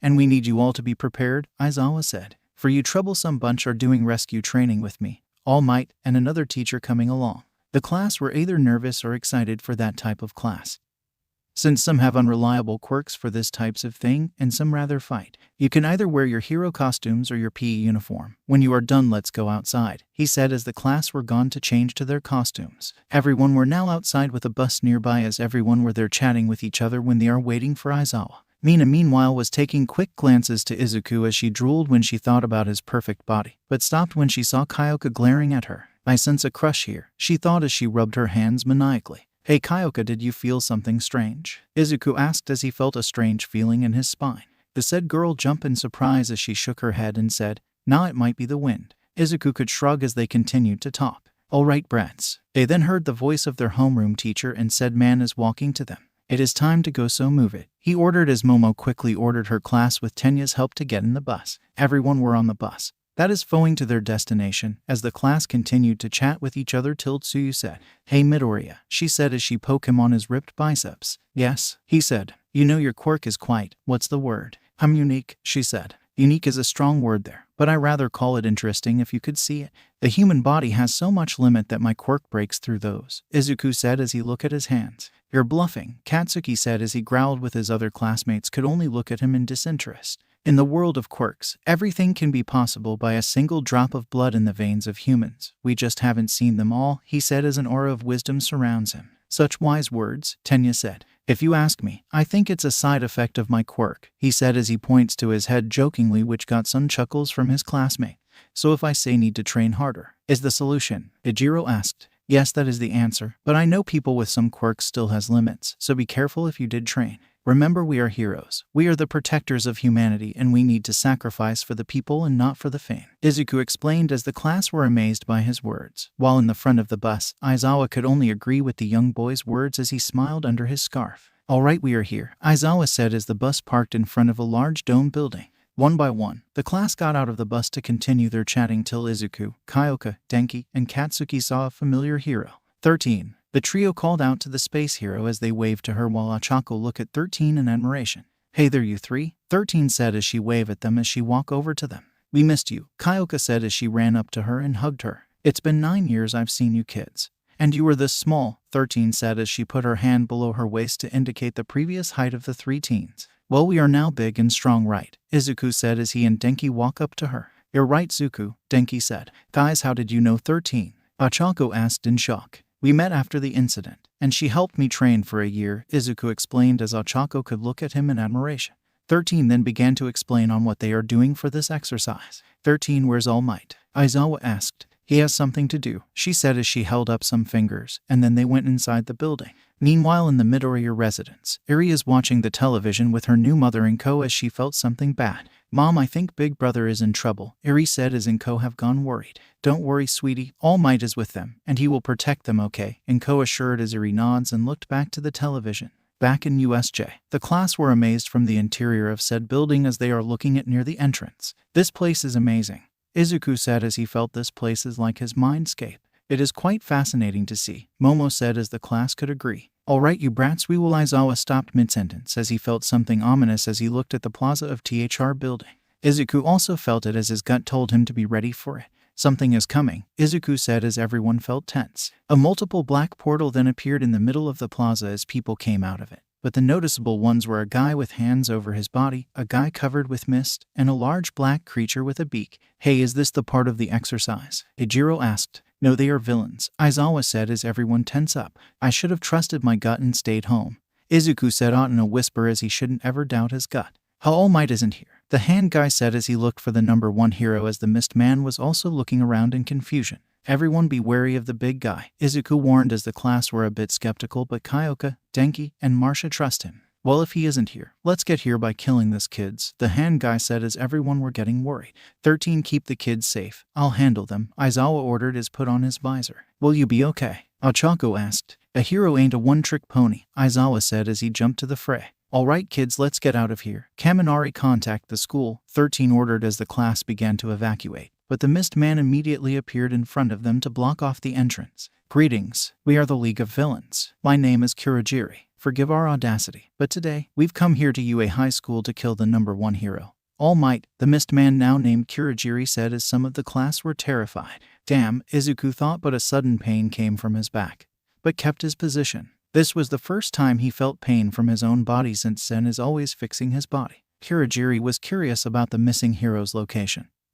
but 13 wouldn't tell anything. Well, let's remove the new opportunity of the future, he said in hidden malice as the whole class were getting creeped out. Like hell, the sudden yell of Katsuki caused the villain to stumble from the sudden outburst as he saw the blonde along with Ejiro running at him. Stop, you idiots, Izuku shouted as he tried to move, but his body is in a strange pain. Suddenly black portals appeared below on some of the class as they fell through it. Midoriya, Iraraka, Tenya shouted as he was part of the class that didn't get sucked in. He just hoped that they are okay. Izuku then saw light as he saw that he was on the flood zone and he crashed in the water. Izuku quickly used his telekinesis to make the rocks below the water as platforms, and ran on it to get on the boat near him. He then saw Tsuyu and his cousin getting to the boat as well, but swarm of villains are chasing them. He could see that the two girls can handle this, since he knows the frog girl can handle it, and Marcia he could only shiver as he remembered on what she can do. He saw Tsuyu getting in the boat with a large leap, and Marcia used the plant life underwater to get her up. Izuku decided to check them if they are okay as he dropped off his platform and onto the boat. Hey guys, are you okay? He asked. We're fine, Midoriya, but we are surrounded, Tsuyu said as the three of them looked to the water, and indeed they were surrounded by villains. Who says that? Izuku asked with a menacing smile, which Tsuyu flinched at as he walked to the side of the ship and spinning his arm around. Hey, what is that kid doing? one of the villains said as they were confused from the smiling teen. Izuku immediately jumped off the ship and shouted, Mjolnir. He slammed his fist on the water, and the liquid blew up like a minesweeper blows up, and the villains were carried away by the explosion to the sky. Tsuyu still looked stoic, but underneath she was shocked from the power behind the punch as she saw the villains began to fall in different places knocked out. The two could feel the boat being rocked around by waves from the hammer fist as they hold onto the railings. The rocking stopped as the two girls finally let go and looked for the male Midoriya, and they saw him waving at them from the shore with a grin. Tsu, let's go, Marcia said as Tsuyu could only nod as they used their quirks to go to the shore. As they now set foot on solid ground, Izuku immediately grabbed hold on them from their waist and begun to run in extreme speed. Izuku, slow down, Marcia shouted at him in fright as Tsuyu is also surprised. No time, that beakhead is major trouble, Izuku said as he felt his body ache again. Damn it, what is going on? He thought as he kept running to the plaza. The three finally reached the plaza as they saw TBE rest of their classmates there, but they could see 13 out of commission since her costume is ripped in half. Izuku was more focused to his teacher Aizawa, who was being beaten around by the bulky creature. Izuku jumped into the air to reach the entrance as to avoid the fight below. When they landed, Izuku finally let go of the two girls as he looked and asked, Where's Tenya? He's getting back up, Denki explained as he strangely have electricity traveling around his body. But he needs to hurry, Ochako said in worry as they looked to their two teachers. Izuku knew that she was right, they need more time, and he knew what to do. I'm going in, Izuku said as the class except his two best friends and cousin look at him in shock. Dude, I know you are strong and all, but can really beat that thing, Ijiro said as he points to the mindless behemoth. Yeah, do you think you can handle that thing? Siro said as he could only agree with the redhead. Who says that I couldn't handle it? Izuku said with a challenging smile, but his body began to ache. Whoa Izuku, what's going on? Denki said as he went to his friend's side. I don't know, he said as he felt the pain getting stronger as a black aura covered him. Everyone stayed back as the aura continued to grow as everyone felt the fear of death around them along with the villains. Suddenly a long black furry arm came out of Izuku's back as he screamed pain, and made his classmates freak out till they heard a maniacal laugh. What was that? The hand guy said as he felt the effect of the aura along with Kurogiri till they heard the same laughter. Arg! Izuku screamed in pain and went to his knees as another arm came out of his back. Zuzu, Kyoka shouted as she tried to get near but Momo quickly caught her from her waist to stop her. Wait, Momo shouted as she struggled to keep her hold on Kyoka. In Izuku's mindscape, Zen is laying on the ground in defeat as the bottom half of his body turned to the two black arms that pierced the ceiling of the world. Boy, I hope you learn to control this, Zen said as he could only saw darkness as he dreaded this day. A dark part of him have escaped. Then a burst of the black aura blown the students away as Izuku could lay on the ground in pain. The other students also groan as they look up and were scared from what they saw. Standing on top of Izuku is a tall, frail, black-skinned humanoid with its upper body being very muscular. Black fur covered its back along with a row of bone spikes along its spine and its elbows. A large furry black mane, and a skull-like mask with a crack on the right part of its face as its eyes has black scleres and white irises. The creature raised up its arms and shouted in a deep and disturbing voice, I'm finally free. The class were scared from the beast in front of them as they hope it didn't notice them. The creature then saw the other creature holding down Aizawa as it gave a vicious smile and said, and I found my prey. It then charged at the bulky creature like a wild beast as it roared to show its black tongue. Namu, get that thing, the hand guy ordered to the bulky creature as it let go of the defenseless teacher and charged to the black creature. Like this thing will defeat me. The mighty Yin, the creature named Yin, declared as it used its large hands to pull out a large boulder from the ground and tossed it to its opponent. The Namu just hit away, but Yin is immediately in front of it and the black-furred beast gave it a powerful uppercut on its beak. Die, Yin shouted as it continued to beat the artificial monster down. Cool, this NPC is weird, but cool. What do you think it is, Kurogiri? The handman asked. I don't know, Shigaraki, but Namu better beat it, Kurogiri said to handman now named Shigaraki as they continued to watch the main beastian battling their weapon. What did you say? You're next. Yin shouted at them but the Namu tackled it, so it countered with a hammer fist on its neck. Don't get into this. Back with the students, they were quite surprised on what they are seeing, including Izuku himself. Dude, what was that? Denki asked. I don't know either. I just think that it is part of my quirk, Izuku could only explain as his strength slowly returned to him rather than second.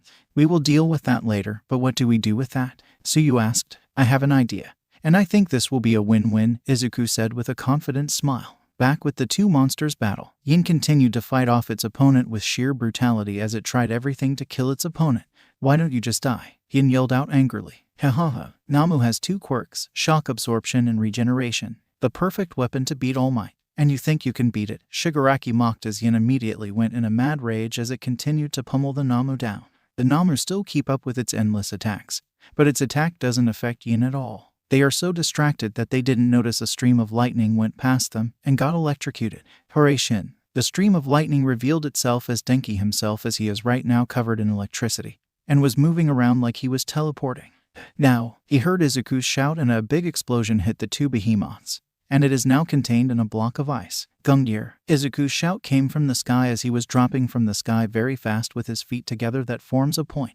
The ice started to crack, but Izuku already hit the two and made a large crater from the impact. So they're laid on the ground as the Namu and Yin as Izuku is above the black beast, and held Yin in an arm lock. Let go. I don't to go back in there. Yin yelled as it struggled from its restraint. Good thing Zen taught me this. Boot his palm. Izuku then brought his palm on Yin as the black beast yelled in pain from the sudden pressure and slowly disintegrate and went inside Izuku's body. Izuku then dropped on his behind as he was strangely exhausted, but felt his energy came back in an instant.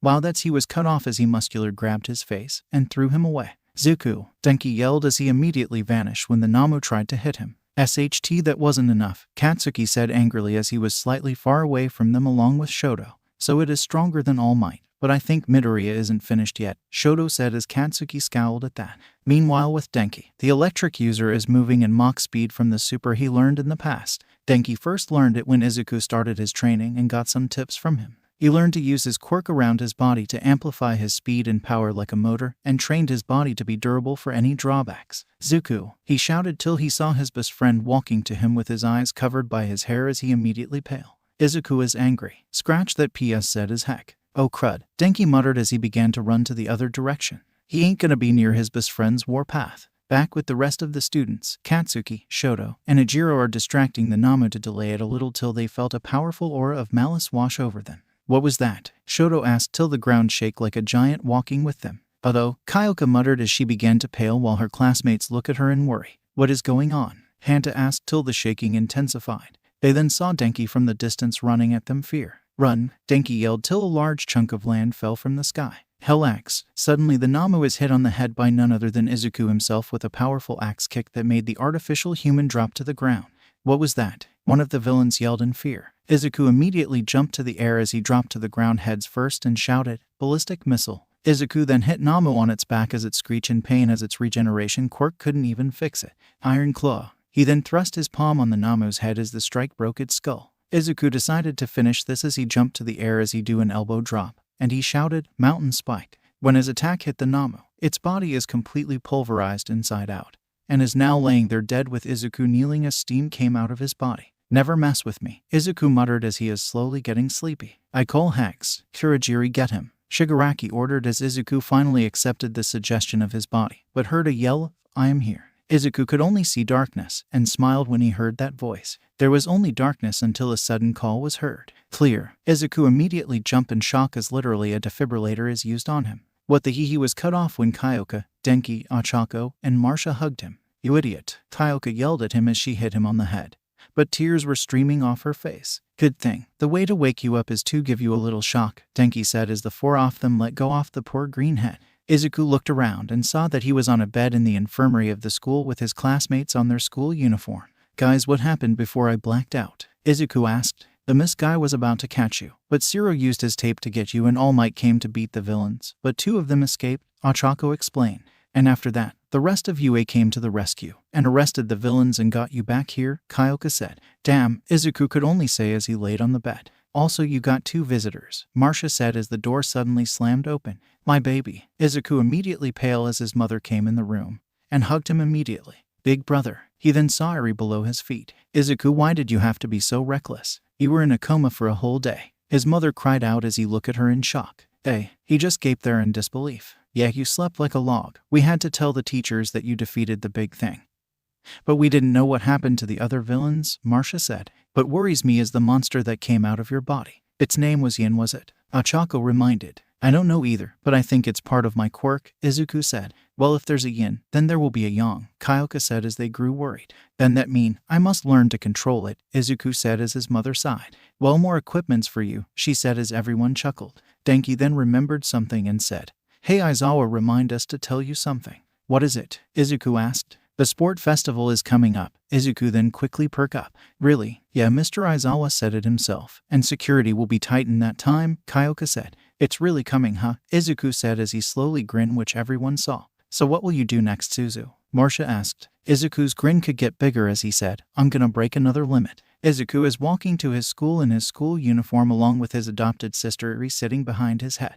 He decided to bring her along since the little girl really missed him and decided to bring her along, but with her mother's approval. All right, Eri, we're getting closer, he said as Eri smiled and patted his head jovially. They slowly classroom as he then noticed a crowd of students blocking the door. Hey Zuzu. He then saw Kyoka jumping from the door. Hey guys, move it, he said as he struggled to pass through the crowd, so he shouted, hey, there's a kid here. The crowd then noticed the child on his shoulders and made way so he can go through. So, he started as he conjured up his malicious aura to the crowd, and suddenly Yin's head appeared from his shoulder. Izuku took days of training to control the black spirit, but learned something valuable from Zen. The gray spirit said that Yin is a part of him, a true personification of the yin-yang. When he symbolizes peace, Yin symbolizes darkness and violence, and Yang symbolizes light and love. So to make Yin follow him, Izuku needed to gain its trust, and what could make a battle-hungry spirit is none other a deathmatch. Izuku in first got beaten around, but slowly they battle like equal, so Izuku's only problem is Yang. What is going on here? He asked as the crowd shivered in fear. A gray-haired teen poked out his head from the crowd and said, "Cause you fight villains, you think that you can take the top." Izuku glared from the accusation as Yin looked at them like they were prey. Can I gut them? The black spirit asked, but a chop on the head stopped it. No, Izuku said as the crowd could look at Yin in fear. Hey dark buddy. The call of Dark Shadow, the sentient quirk of Fumigage Takoyami. Hey, Yin called out as it got out of Izuku's body and went to the shadow spirit for a chat. The whole class got used from Yin's presence when it suddenly came out of Izuku's body. So this is what is going about. We could have died, you idiots. You worry about fame, but not worry for the safety of a fellow student.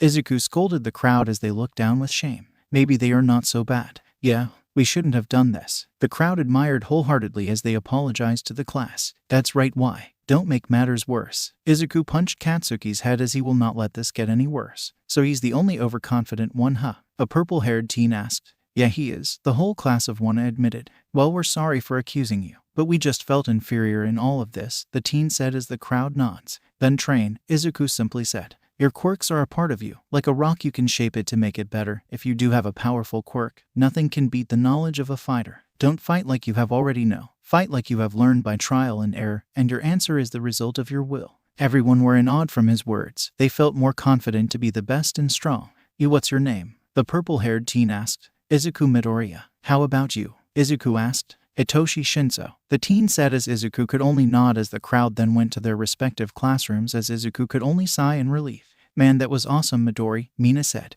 It was quite amazing. Ribbit. Suyu said. It was nothing really. They just need some guidance to a better path, Izuku said as their homeroom teacher Aizawa entered the room to start the class, not even minding Eri with them. But Izuku is determined as he thought about the sports festival as he began to laugh maniacally. His classmates and teacher heard his laugh and were scared from the crazy laughter, but Eri didn't mind it. Those poor bastards are doomed when it starts. It was now lunchtime as Izuku's friends were enjoying their own meal while Izuku shared his own food with his little sister. Say Airi, Izuku said as he held a spoon of katsudon for her. Airi said as she opened her mouth and Izuku put in the spoon, and she swallowed the content of the silverware and chewed it. This very action caused his friends to adore little Eri as a bubbly aura surrounds the two. So adorable, Marcia said as she gushed at the scene. Yeah, you did it, Izuku cheered happily as he gave some slow claps as Eri did the same. Cute, the girls thought as they couldn't resist it. Young Midoriya. Suddenly All Might appeared before as he presented 2 lunchboxes and said, Will you have lunch with me? He acts like a schoolgirl, Izuku's friends thought. Well, sure, but can I bring my little sister with me? Izuku said as he pats Eri on the head. Sure, All Might said as he couldn't say no to the little cutie. The 3 of them then ate their lunch in the teacher's lounge as Izuku shared his lunchbox with Eri. So why did you brought me here? Izuku asked. Well, young Midoriya, you already know the sports festival is coming, right? All Might said. Yeah, I know, and I'm gonna push my limits before it starts, Izuku said confidently as All Mig looked at him with interest. Also, I am quite interested with you quirk, young Midoriya, All Might said. Well, you already saw my files about my quirk, and I can't blame you of your interest. Big Brother's quirk is amazing. Eri cheered. But not as yours, Izuku said as he ruffled a giggling Eri as she enjoyed the love she received. It is quite unique since it reminds me of my own, All Might said. But this piece of information made it different, All Might. And my only mother, sister, and my 2 friends know about this. This got All Might more interested. Tell me about this secret. You tell me yours and I tell you mine. This make it fair since we share it with each other. And I know you can keep one and so am I, All Might could only nod in agreement since it's only fair. Well, you first. Okay, so you see, my quirk is a one of a million of this ever to occur. Mine as well. But you know quirks are different to everyone. I know. But what made my quirk special that it's hereditary? All Might look at Izuku in shock at such a unique quirk. Does your parents show signs of this quirk? Last I heard none. Maybe it needed a type of requirement to achieve it, so I try to learn my quirk. So if you did have a child, they need a part of your genetics and do something to activate it. Maybe. But you also heard the other part of my quirk that grant me the power to conjure a spirit, right? Yin was a meanie, Eri said as she pouted. So it's a new ability. Yeah, it is. I know I have 3 spirits, Yin, Yang, and Zen. I can see your point in all of this, and I deeply admire it. So then what's yours? All Might then sigh as steam suddenly covered his body and revealed a more skinnier man. Whoa, Izuku said in shock along with Eri. As you can see, this is my real form, and this is the cause of it. All Might then raised his shirt and showed a large scar. Wait, did this occurred when you battled Toxic Chainsaw? Ha, that sucker didn't stand a chance. But another enemy did this, he said as he couldn't curse around Eri. But why thou? Because my quirk is a stockpiling quirk, and is passed on to me by the previous user. Wow, indeed, this quirk is one for all and I'm the 8th user. Such power by 8 people combined. Sadly, I think I am running out of time. Izuku then grew worried. You want to pass the quirk to me, weren't you? I was. But I saw your quirk and I know it's getting stronger as time passed by. I can understand that. My quirk added with one for all is a recipe for disaster. You're right, so I hope you keep this secret well. I swear on my life that I will never speak of this. Then you can leave. Izuku and Eri then left the room as All Might could only smile for the green-haired teen. I can already see a great future with you. But right now, I need to pass one for all to the student knight I recommended, he thought as he also left the room. Class finally finished as Izuku and Eri are on walking out of the campus in the same position when they enter. Hey Zuzu. He then heard Kyoka as he turned around and saw her running at him. Hey Kyoka, what's up? He asked. Hey Kyoka, Eri greeted. Hey Eri, and for your question Zuzu, can I go with you? It has been forever to see Aunt and Co, Kyoka said. Well sure, but can you keep up? Izuku said, but Kyoka pulled his ear. This isn't a race, so let's go, she said as she began to drag the green-haired boy by the ear while Eri held onto his head. Unbeknownst to them, Denki and Marcia were far behind in the bushes spying on them. Continue to their house, Denki asked. Yes, Marcia said as they got off the bushes and followed the two from the distance. Izuku, Eri, and Kyoka are walking down the streets as it was bustling with people. Now tell me why you are following me, Izuku asked as Kyoka looked at him. What do you mean? She asked in curiosity, but she was actually nervous. I'm not stupid, Kyoka. And you already know my gut talking to me, Izuku said as Kyoka could only sigh. I should have known you'll notice very quickly. She took a deep breath and said, Izuku, can I ask you something? Yeah, what is it? He said in curiosity. It's now or never, she thought, then said, Do you think I'm beautiful? Izuku is immediately shocked from the question, and was very nervous to answer. You're pretty, Kyoka, Eri said, which made the perplexed smile. Thanks, Eri, but I want the answer from your brother, Kyoka said as she points to Izuku. Why do you ask, Kyoka? Izuku asked as Kyoka thought about it. I feel jealous actually. Momo and the rest of the girls have great bodies. Maybe Toru as well. But look at mine. She then gestured to her petite form as she looked down at it with a frown. Izuku could feel pity as he put his hand on her chin and raised her face to his eye level and said, Kyoka, you might not have the body, but when I first saw you, you were elegant and dazzling. Kyoka blushed as his words were literally smooth as heck. Izuku then continued, You were the first female friend I had, Kyoka. The other girls I met always gave me a bad feeling, but when I am near you, I feel fine. Really? She asked as she was still blushing, and he nods. People may think that I'm an idiot for having incredible strength, but I'm quite intelligent to solve problems than people expected to someone with strengthening quirk. I know those girls look at me like I was a set of jewelries, but the girls in our class, maybe Toru and Mina, doesn't see me like that. But you, Kyoka, make me feel safer than anyone, he said as he was slightly blushing while Eri looked confused. So what do you mean? Kyoka asked as she felt her heart beating as the both of them stopped walking. This feeling stayed with me for a very long time since I was scared to know, but I feel it's right to say that I love you, Kyoka Jiru, Izuku said as he kneeled and grabbed her hands and brought it to his forehead. Kyoka felt her heart beating and tears are streaming down her face as she also kneeled down and kissed him on his forehead. And I love you as well, Kyoka said as both of them smiled. I'm gonna tell Mom, Eri said as the two immediately paled. Please don't tell her, Izuku begged as he felt his gut acting again. I'm gonna tell, Eri said as she pointed at them accusingly. I already feel the headache when she finds out. I'm telling. I'll buy you candy apples for a month, Kyoka quickly said as Eri drooled at the prospect of the sweetened fruit. Okay, she said as two of them sighed. So want to have lunch tomorrow? Izuku asked as Kyoka looked at him. Are you asking for a date, mister? She asked smugly as Izuku chuckled. And what if you can accept? Izuku said, but Kyoka punched him lightly on the shoulder and the three continued to walk away. Unbeknownst to the three, Marcia and Denki are on the opposite street watching them in robes and shades as they quietly cheered. Finally they confessed. Denki said, "You know, we can be like that as well." Marcia teased as Denki looked at her blankly till he grabbed her face and kissed her lips with his own. Marcia was shocked and his blushing that made her look like a tomato. Denki ended the kiss as a slight blushes on his face and said, "We absolutely can." Marcia could blush as they continued to follow them. Izuku, Eri, and Kyoka finally reached the Midoriya residence as the two teens were nervous. Izuku opened and the three entered the building as he called out, "Mom, we're home."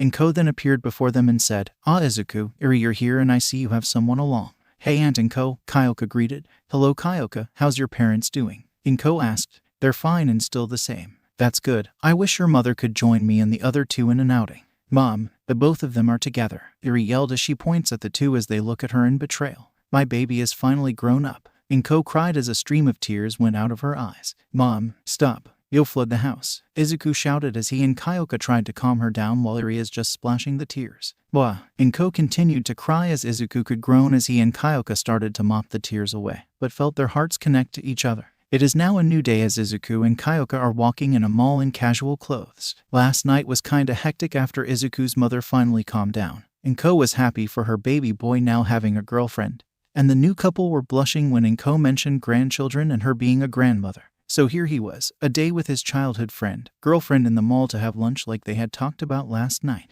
"So where first?" Izuku asked. "We could buy something, then have something to eat," Kyoka suggested. "Well, okay if you want," Izuku said. "Well, music store, here we come," Kyoka said as she began to drag the green-haired boy. "Yes, ma'am," Izuku said sarcastically as he speed up his pace so he wouldn't trip. Meanwhile, Denki is with Marcia, Tenya, and Ochako as they look around the store for anything. "So you confessed last night?" Ochako asked. "Nah, more like I kissed her on the spot," Denki said as Marcia blushed in embarrassment.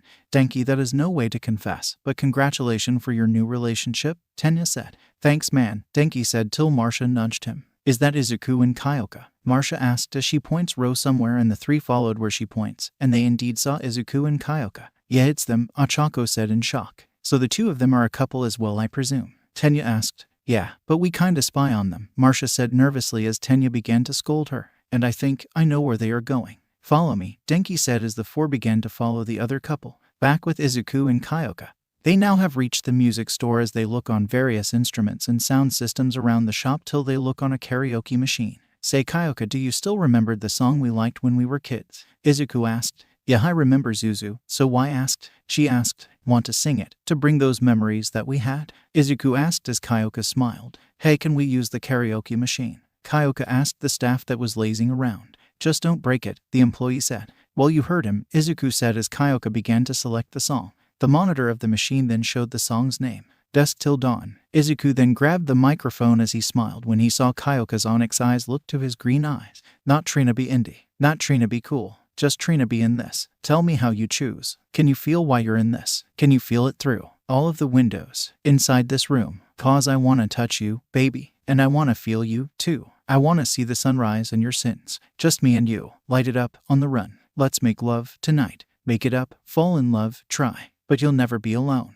I'll be with you from dusk till dawn. I'll be with you from dusk till dawn. Baby, I'm right here. I'll hold you when things go wrong. I'll be with you from dusk till dawn. I'll be with you from dusk till dawn. Baby, I'm right here. I'll be with you from dusk till dawn. Baby, I'm right here. We were shut like a jacket. So do your zip. We will roll down the rapids to find a wave that fits. Can you feel where the wind is? Can you feel it through all of the windows inside this room? 'Cause I wanna touch you, baby. I wanna feel you, too. I wanna see the sunrise and your sins. Just me and you. Light it up, on the run. Let's make love tonight. Make it up, fall in love, try. But you'll never be alone. I'll be with you from dusk till dawn. I'll be with you from dusk till dawn. Baby, I'm right here. I'll hold you when things go wrong. I'll be with you from dusk till dawn. I'll be with you from dusk till dawn. Baby, I'm right here. Go, give love to your body. It's only you that can stop it. Go, give love to your body. It's only you that can stop it. Go, give love to your body. It's only you that can stop it. Go, give love to your body. Go, give love to your body. But you'll never be alone. I'll be with you from dusk till dawn. I'll be with you from dusk till dawn. Baby, I'm right here. I'll hold you when things go wrong. I'll be with you from dusk till dawn. I'll be with you from dusk till dawn. Baby, I'm right here. I'll be with you from dusk till dawn. Baby, I'm right here. The two of them then stop as Kyoka is tired from singing while Izuku is okay due to his stamina. They then heard multiple clapping and saw Denki, Marcia, Ochako, Tenya, and a huge audience applauding on their performance, even though the lazy staff is crying on how beautiful the way they sing. The two of them blushed as their four friends walked to them. Man, Zuko, you still remembered that. Dude, I hoped you forgot that song since you kept singing it for months with Kyoka, Denki said as Izuku rubbed the back of his head sheepishly as he remembered that certain event. That was awesome, Izuku, Ochako shouted. The way you two sing is too beautiful and such emotion you let out for it, Tenya praised. And also, Marcia said with a devious smile as she is holding a green phone and showed a video of the two singing. This will have multiple views soon enough. Izuku and Kyoka then blushed in an atomic level as Izuku now resembles a tomato and Kyoka resembles a red plum. Marcia, Izuku and Kyoka yelled in embarrassment, but were secretly happy for each other when their bond continued to grow. Izuku then got an idea. Hey guys, I think I have something for the sports festival. What is it? Marcia asked as she began to send the video. Izuku then grinned and said, something that is going to be extravagant. Well, when do we start? Ochako asked. Tomorrow, because we are going to show the world what we have, Izuku said as his eyes glowed when he thought of his plan. This would be the greatest. This would be amazing. This would be beautiful. But most importantly, it would be divine. To show the world the power that was bestowed to him. It was now the sports festival, the time for the students to show their capabilities to the heroes that are watching them, where the students will prove their worth to everyone as they will use their true strength. Izuku is with his classmates, wearing his red bandana from his hero costume, as the class were in their PE uniforms, and were excited and determined for the sports festival to start. You guys ready? Izuku asked as he was determined, but his aura of malice clearly showed that he'd go overboard. His classmates were scared of it, except for Ochako as she showed her own with a scary face. Yeah, Ochako yelled. I said, are you ready? Izuku said it louder as his aura grows. Yeah, Ochako shouted as hers also grew. But their classmates were giving weaker shouts as they are scared from the aura the two were releasing. What do you think the property damage will be? Denki asked Kyoka. I hope it will not be having UA getting bankrupt, Kyoka said as she could only imagine it. Oh, the horror. I should wait for a while, asserted a half-and-half teen thought as he was flinching from the malicious aura. Let me hear you roar. Izuku yelled. Roar. Ochako then did it, with Ajiro also doing it as he thinks it looks so manly. Yin then appeared with them as the black spirit laughed in excitement. I could already hear their screams of pain. Yin said as it continued to laugh. Shut up, Yin, Izuku scolded the spirit, but it only chuckles and went back to Izuku's body as his aura disappeared. I'm really excited, Mina said when the deadly aura finally disappeared. No kidding, Siro said. Yeah, Ijiro shouted. Remember, pro heroes are watching us, so let's do our best, Kyoka said as everyone agreed. They then walked outside to go to the arena as they don't like to be late. Class 1 and the rest of the students from the other classes are gathered in the stadium with the R-rated hero, Midnight in the middle of it all, and got some lecherous stares from the guys and some females drooling at her. Assets, tough. Anyways, Izuku looked at her as he shrugged and said, meh, seen better, blunt as ever. Marcia muttered as something is mysteriously moving in her hair. Midnight suddenly feel depressed but didn't know why. And now for the athlete's oath by none other than the green juggernaut, Izuku Midoriya. Midnight announced to everyone as the audience were surprised to see the green-haired teen while the students were shocked to hear it. Izuku looked confident as he showed his serious face as he walked up to the middle and grabbed the microphone. He took a deep breath and said, justice, equality, and determination. Everyone were confused but he continued. These three are what makes a true hero, the ability to stop evil, the ability to see that nothing is different, and to see that no challenge is never impossible. Heroes these days, only caring for the fame and glory. Pathetic if you ask me. Some of the heroes, including a certain flame brain, were glaring at him like Izuku was mocking them. There is nothing heroic if money is the only thing you care for yourselves. I believe that the smiles of the innocent are enough for heroes to be satisfied, rather than let greed corrupt them to what a true hero is. A hero that cared for the well-being of every living being that haven't lost from the darkness. The students were amazed by his words, but some of the heroes were seething in rage. So I'm gonna set an example for you folks, for this is my pledge to the world. Nezu showtime, Izuku shouted as a loud blaring of a horn echoed throughout the stadium. Everyone were confused till they feel the ground rumbling. Cause this will be amazing. Izuku shouted and began to laugh as the rumbling grew stronger. The ground under the other students suddenly raised up by Cementos as they saw at one of the tunnels of the stadium are a group red lights. Target acquired. A large group of robotic voices called out as the students that entered by the general entrance exam easily recognized. Then out of tunnel are the robots ranging from .1-3 charged at Izuku. Is he mad? A student shouted. That's what they use for the general entrance exam. Interesting, Momo said. Bring it on, Izuku shouted as he ran straight to the swarm of robots. Is he crazy? It's impossible. That kid is suicidal. Those were the words Izuku heard, but he didn't deter as he continued run forward and shouted, Rui. He then delivered a sideward kick to one robot and it went flying as it destroyed some of the robots from the attack's power. Jingu. Then another kick towards another one on the opposite side that did the same like the last. Bang. Then a flying kick to the one in his front that did the same as the last two. Durandal. He then chopped a robot's head, but added his telekinesis to make it a flying slash attack that decapitate the robots behind his target. The robots continued to surround him, but Izuku shouted, Aegis. His muscles tightened as his shirt got ripped, and the robots around him were crushed by the pressure that he exerts out of his body. Every woman openly drooled when they saw his perfect body, and the men were either jealous or depressed. Izuku then jumped high in the air in a crossed-leg sitting position, and dropped down like an anvil and shouted, Five-Finger Mountain. As crashed on the ground, robots that are 50 meters around him were crushed from the pressure of it, and continued to destroy the remaining robots. The audience were either in shock, fear, or awe as they continued to watch the Juggernaut's endless onslaught. The students were the same as the audience as they truly witnessed the power of his quirk. Suddenly a zero-pointer entered the stadium as the general entrance exam takers were either scared or neutral when they saw it. This is the big finale, Izuku declared as he ran up to the iron behemoth while holding his left arm that is surrounded by his aura. He is then right in front of the giant and he shouted, God Fist. He then did a powerful uppercut that hit it below its head, and is launched to the air in immense speed like a bullet. Everyone were shocked from his last attack as Izuku literally sent it to space like it was nothing but a piece of stone with the clouds being blown away. In the Midoriya residence, Inko and Eri were watching the whole thing on the television as the green-haired woman could only sigh while Eri looked at Izuku with awe. Only you can think of this, Inko muttered as she smiled for her son. Back to the stadium. Everyone were silent as they couldn't believe the godlike power of Izuku. Kyoka and Denki began to cheer for him, followed by their classmates, the rest of the students, the staff, and followed by literally everyone. Rel. Izuku roared to the heavens as his body began to let out steam as everyone continued to cheer louder, and Cementos lowered the ground where the students were standing. Now that's what I call unleash the beast, ladies and gentlemen. Our resident juggernaut really showed those bots who's boss. Present Mike announced as Aizawa, who was sitting beside the loud blonde and is wrapped in bandages like a mummy, could only grumble from his loud mouth. Mike, quiet down, Aizawa said. Well, let's start, shall we? Midnight, Present Mike said. You got it, Midnight said with a grin. And the first game is... A giant holographic screen then appeared behind her as it showed the word obstacle course. The obstacle course, she shouted at the audience and the students. An obstacle course. That doesn't sound so bad. Those were the words Izuku heard, as he was wearing a new shirt and standing with his classmates, as Midnight explained the rules to everyone. Basically, everyone can use their quirks as much as they want and not leave the track. But Izuku Midoriya always wanted a challenge. I should use the other part of my quirk, he thought as he would his mind instead of his body for this one. Every student then gathered around and faced the designated tunnel for them to use. Zuzu, don't get overboard, Kyoka warned her boyfriend.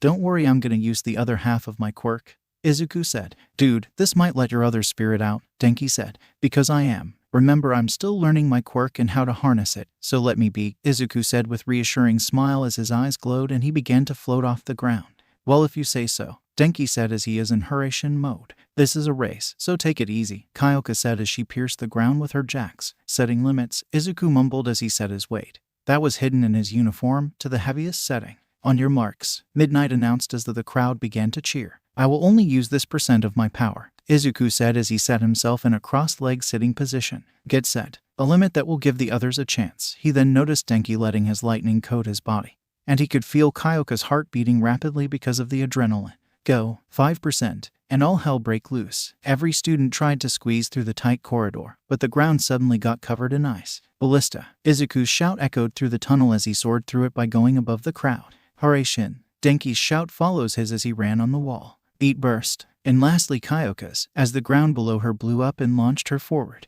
The other students of Class 1 followed their lead with Shota Todoroki. The one who caused the ice is in front of everyone. The two colored-haired team then froze the entrance from the outside of the tunnel, but didn't stop Izuku from moving as the green-haired boy just headbutt the blockade for a decent-sized hole for everyone to enter. Let's go, Izuku roared as everyone quickly run outside with each one used their quirks to get out. Shota sneered as he slid across the ground by freezing it. Hey there. Shota immediately jumped in surprise as he looked to his left and saw Izuku beside him floating while on his back. See ya, Izuku said as he sped up his pace. And Izuku Midoriya took first place with no problem at all, Present Mike announced. He knows that using the other half of his quirk will help him, because his other half more relies on hand-to-hand combat rather than long-range combat, which will help him get some distance along with some air mobility, Aizawa said in a monotone voice, but was quite interested of how powerful is Izuku's telekinesis. While some of the competitors are nearing the first obstacle, the Robo Inferno, the blonde loudmouth announced as the students saw a much larger swarm of robots. But there are more zero-pointers. Now that's a challenge, Izuku shouted in glee as his eyes glowed more brightly. Shota noticed this and saw the ground glow with the same color. What is he doing? He thought as he continued to try to pass the young juggernaut. Izuku, meanwhile, moved his feet forward as it touched the ground, and surprisingly moved Izuku like it has its own mind. Ground surfer, Izuku shouted as he went to a surfer pose, and the ground moved like a wave with the green outlines surrounding it. Well, cowabunga folks, Izuku Midoriya is literally surfing the ground, Present Mike announced as he thought it was cool. He used his telekinesis to the ground in a microscopic level to make it move like sand, Aizawa said as he was clearly amazed by the boy's quirk. Coming through, Denki then ran past Izuku and Shota in his lightning cloak as he easily weaved through the robots. Deku, Katsuki shouted in anger as he used the blast from his quirk to boost him forward. Now for a weapon, Izuku said as he focused his telekinesis to the ground, and a mass of dirt are floating beside him and formed a spear made of the same substance. He continued surfing the ground and threw the dirt spear to a zero-pointer, and pierced through it and hit another. This kid's quirk is seriously troublesome, but I could see the results, Aizawa thought. Did you see that, folks? Izuku Midoriya just create weapon made out of dirt with just telekinesis. How about that? Present Mike announced as the crowd cheered in admiration. Slowly but surely, the students passed through the large behemoths with minimum problem, since Izuku cleared the weaker robots with his dirt wave. Kaminari is still in the lead in a flash, but Todoroki, Midoriya, and Bakugo are right behind him. But can he pass the second obstacle, the fall? Present Mike announced. Say what? Denki asked in horror till he saw a large canyon that has thick cables connecting the two split earths.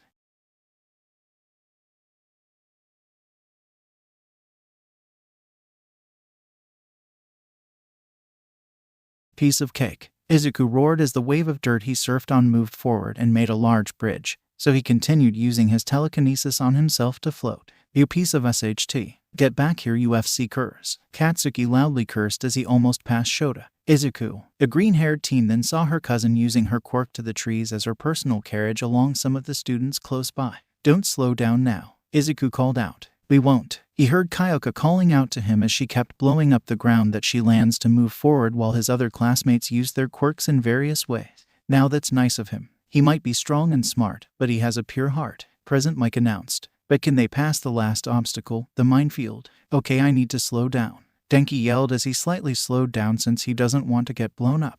Then I'm taking it, Izuku yelled as he passed him along with Shoto and Katsuki. Fourth place is great, I guess, Denki muttered as he starts to avoid the mines along with the other students. Back with Izuku, him, Shoto, and Katsuki are neck to neck as they closed into the finish line. Sorry, Izuku quietly said as he focused his telekinesis under the ground. What is he thinking now? Shoto thought. But I'm winning this. Suddenly, two mines came out of the ground and were in front of Katsuki and Shoto. Son of a bi, Katsuki is then cut off as him and Shoto were blown away by the landmines, and Izuku sped forward. That was amazing, folks. Izuku Midoriya just blasts them with the minefields and takes first place, Present Mike announced as the crowd began to cheer louder. Victory is mine. Ha ha ha. Izuku laughed as he finally reached the end of the tunnel. And there you have it, folks. Izuku Midoriya just completed the first game of the sports festival with little problem at all, Present Mike announced as Izuku raised both his arms and roared to everyone. Yay, big brother won. Yuri cheered as Inko smiled for her son. You would always surprise the everyone, she said as she saw his son begin to flex for the camera. Look at him showboating, but wouldn't blame him. That was amazing. Eraserhead, my good man, how can this guy ever reach this far? Present Mike asked. For all I know, he trained his body over and over again to have this kind of power, and a lot of focus for his telekinesis to have that kind of control, Aizawa said. Then that kid will go far. This really shows that Quirk still has some secrets to be known. Not too loud, you moron, Aizawa sneered at his co-host. The other students began to enter the arena with Shoto having second, Katsuki having third, Denki having fourth, and so on till it stopped to the 42nd place, which is the French boy Yuga Aoyama. Now that is what I call intense there, folks. Many of the competitors are really showing their full capabilities, but we still need more of it though, Present Mike announced as the crowd feel excited. Meanwhile, outside the arena, Mount Lady, Kamui Woods, and Death Arms are outside patrolling the area. The kid is really gunning it, huh? Kamui Woods said as Mount Lady nods in agreement. You too, how do you even know him? You didn't really specify it, Death Arms asked. It's when we were still heroes in training. Both of our reputations were quite famous since she gestured their clothing. So that day forward, the day he unlocked his quirk, we helped the kid with his training.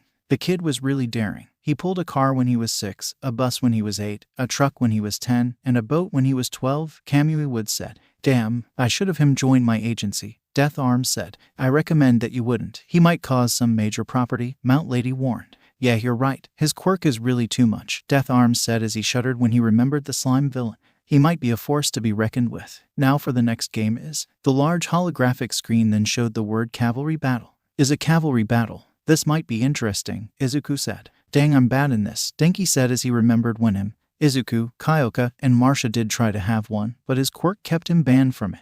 Midnight then explained the rules for this game. Each student will make a team of 4 and each student that made it in the final 42 will have point, with the last having 5 points and continued increasing to the first.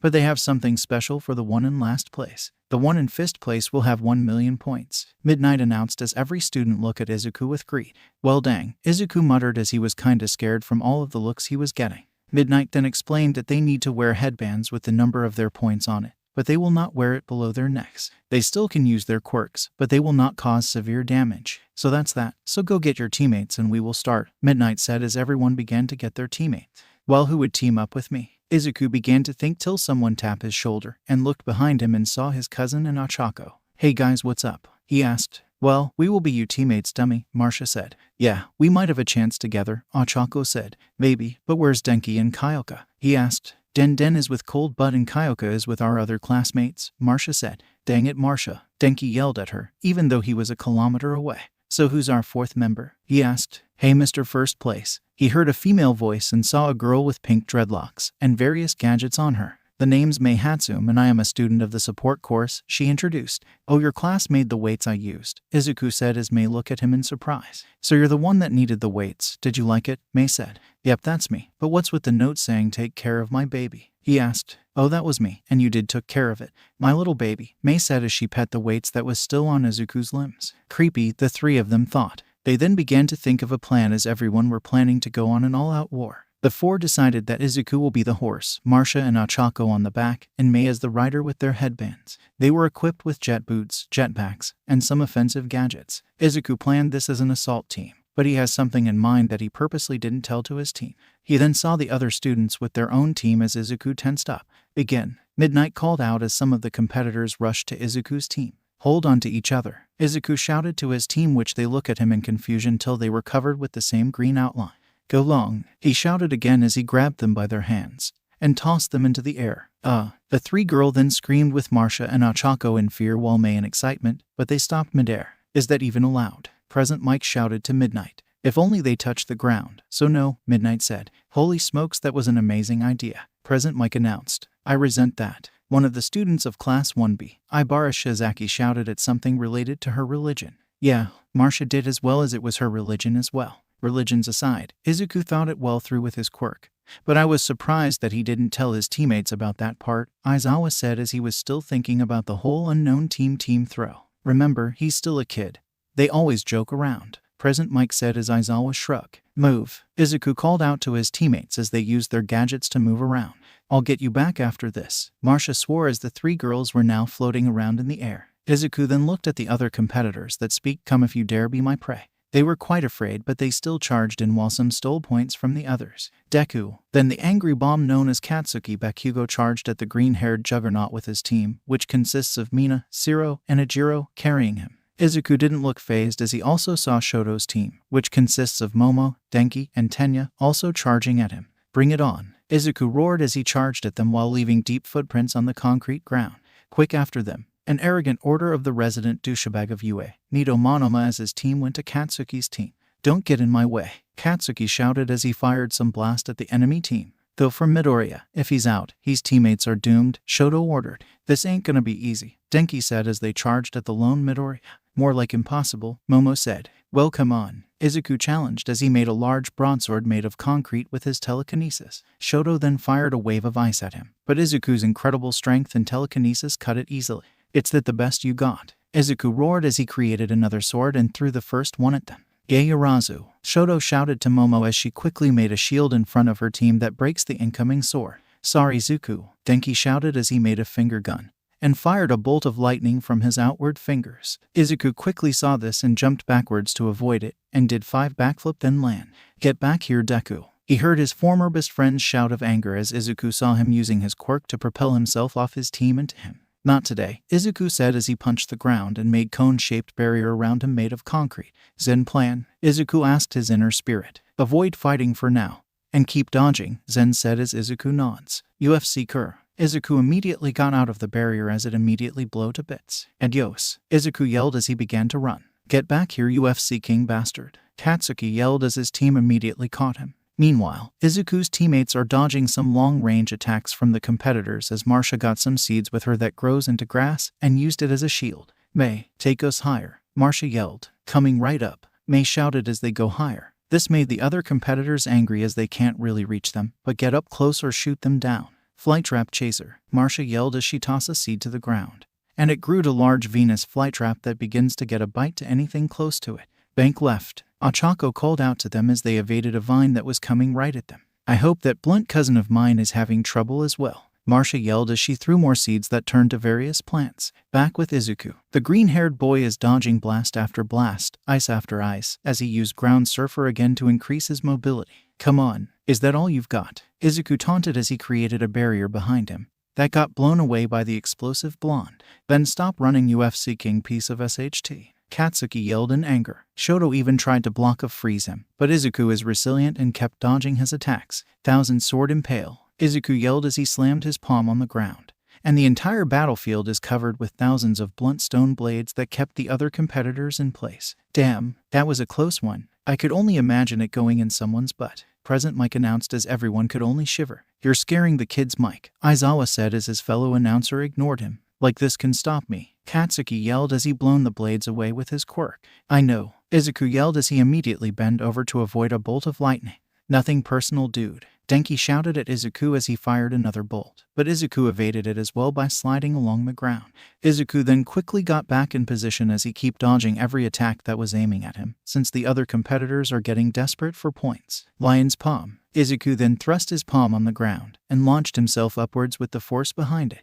There is only a few minutes left, folks, Present Mike announced as every single competitor hustles more. Everyone, focus on Midoriya's teammates, Shoto ordered as his team now focused on the 3 floating girls. Oh no you're not, Izuku shouted as went for the offense. Midoriya is now in the offense. Quick, ready the stretchers, Present Mike shouted, but Aizawa hit him on the head for the unnecessary call.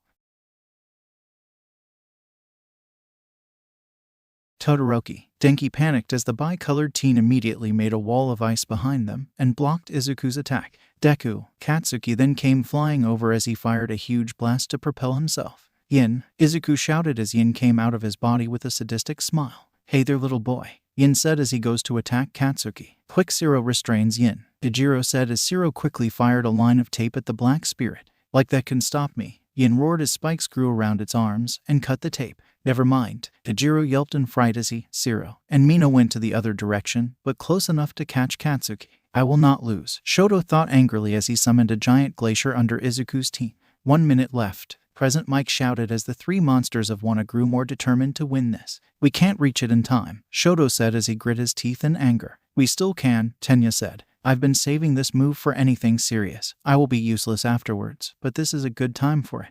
Todoroki, you better grab it fast. Not a chance, Izuku yelled as his menacing aura surrounds him and jumped to the air. Deku, Katsuki yelled as he launched himself at them. Torque Tenya's calves then began to fire up. Like an Izuku's aura then surrounds his body as made the air solid and jumped higher. Over Risipiro Shoto's team then suddenly moved upwards like a bullet. Hunter Izuku's eyes then suddenly gained slits, and his teeth become sharper. I will win this, not you motherfuckers, Katsuki yelled as he came faster. Burst. Shoto's team were getting closer to Izuku's teammates along with Katsuki, but Izuku is already in front of them. Sabers. Izuku then made a cross chop, and it made a flying X-shaped slash attack that made his attackers back off and fall to the ground. UFC Kur. Katsuki yelled as his team caught him while Momo made a soft cushion for her team. Shoto looked at them in anger as small flames are coming out of his left side.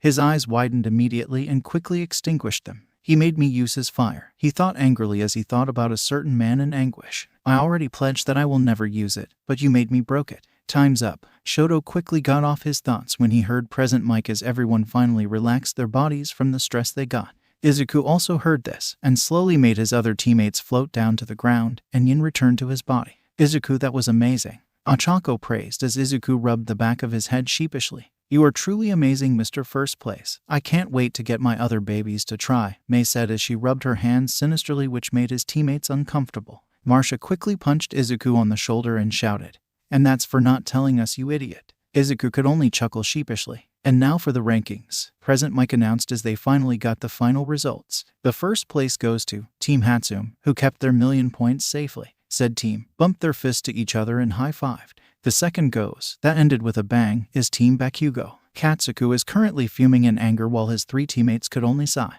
Third place goes to Team Todoroki. Momo, Tenya, and Denki sigh in relief, but Shoto is displeased. And fourth place goes to Team Shinso. Said purple-haired insomniac gave a smug grin while his teammates were confused. So that's done. Everybody have an hour for lunch and we will begin the last round. Present Mike announced and looked to his fellow host. Say, Shota, wanna get something to eat? I rather sleep, Aizawa said as he slammed his head on the table and sleep like rock. Everyone then stood up to get some lunch. Shoto quickly walked over to Izuku as he placed his hand on his shoulder. Izuku felt this and said, "Can I help you? Can we talk to somewhere private?" Shoto asked as Izuku shrugged as they walked to another corridor. Little does Izuku know, something is manifesting inside his body, and the strange thing is, it was very peaceful. Izuku is currently sitting on the bleachers with his classmates with Kyoka and Denki are sitting beside, and is currently angry. Oh, wait, scratch that. PSSED. Why, you may ask. Let's see with a flashback, shall we? So why do you want to say? Izuku asked as he and Shoto are in a different part of the arena where no one is listening. I was overpowered, so much that I broke my pledge, Shoto said. Wah. Izuku could only say as he raised an eyebrow as he was very clueless. Your quirk, it's similar to All Might's. Both your power and strength felt similar to him, so tell me, Midoriya. Shoto said that with a slight edgy tone as Izuku is prepared to what he is gonna say. Are you All Might's secret love child? Huh. Izuku could only say as his brain tried to process to what he just said. Just, what the hell? So are you? Shoto asked, but Izuku looked at him like he was crazy. What the heck? No, I am not All Might's kid, but it will be amazing if I was. Instead I got a bad one. Izuku muttered the last one bitterly. But Shoto heard this and was quite interested.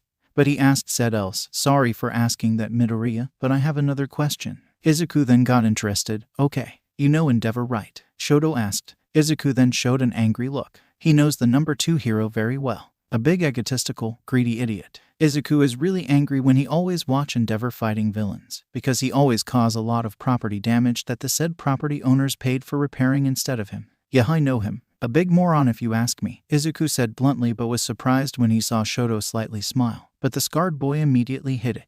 Well, he's my old man. He dreamt on surpassing All Might, but he doesn't have the ability to do so. So he made another plan. Izuku already felt dread coming soon. Do you know Quirk marriage is Midoriya? Izuku then gave frowned as his menacing aura immediately surrounds him. That prideful bastard. Izuku sneered as he already knew the answer. Shoto could already feel the hate coming out of Izuku when he said it, so he thought, so he knew. So what caused that scar of yours? Did Endeavor did that to you? Izuku asked. Shoto shook his head and said, it wasn't Endeavor who did this. Izuku then looked confused. It was my mother. Izuku then looked mortified as he asked, why? My mother thought my left side reminds her of him, he said as he clenched his fist. She continued to cry because my old man trained me to the very bone when I got my quirk. It reminds her of how cruel he truly was, and poured boiled water on it in her blind rage. Izuku felt more angry to the number 2 hero. He felt the lingering feeling of ripping that bastard's limbs from his body. Izuku could only know why Shoto hates his fire. It was the fire that symbolizes Shoto's father. I really respect you, Todoroki, for that, Izuku said as Shoto looked at him in surprise. Standing up to that hot-headed buffoon really makes me respect you, because no child could ever that kind of abuse, and it showed inside you that you will be a strong hero.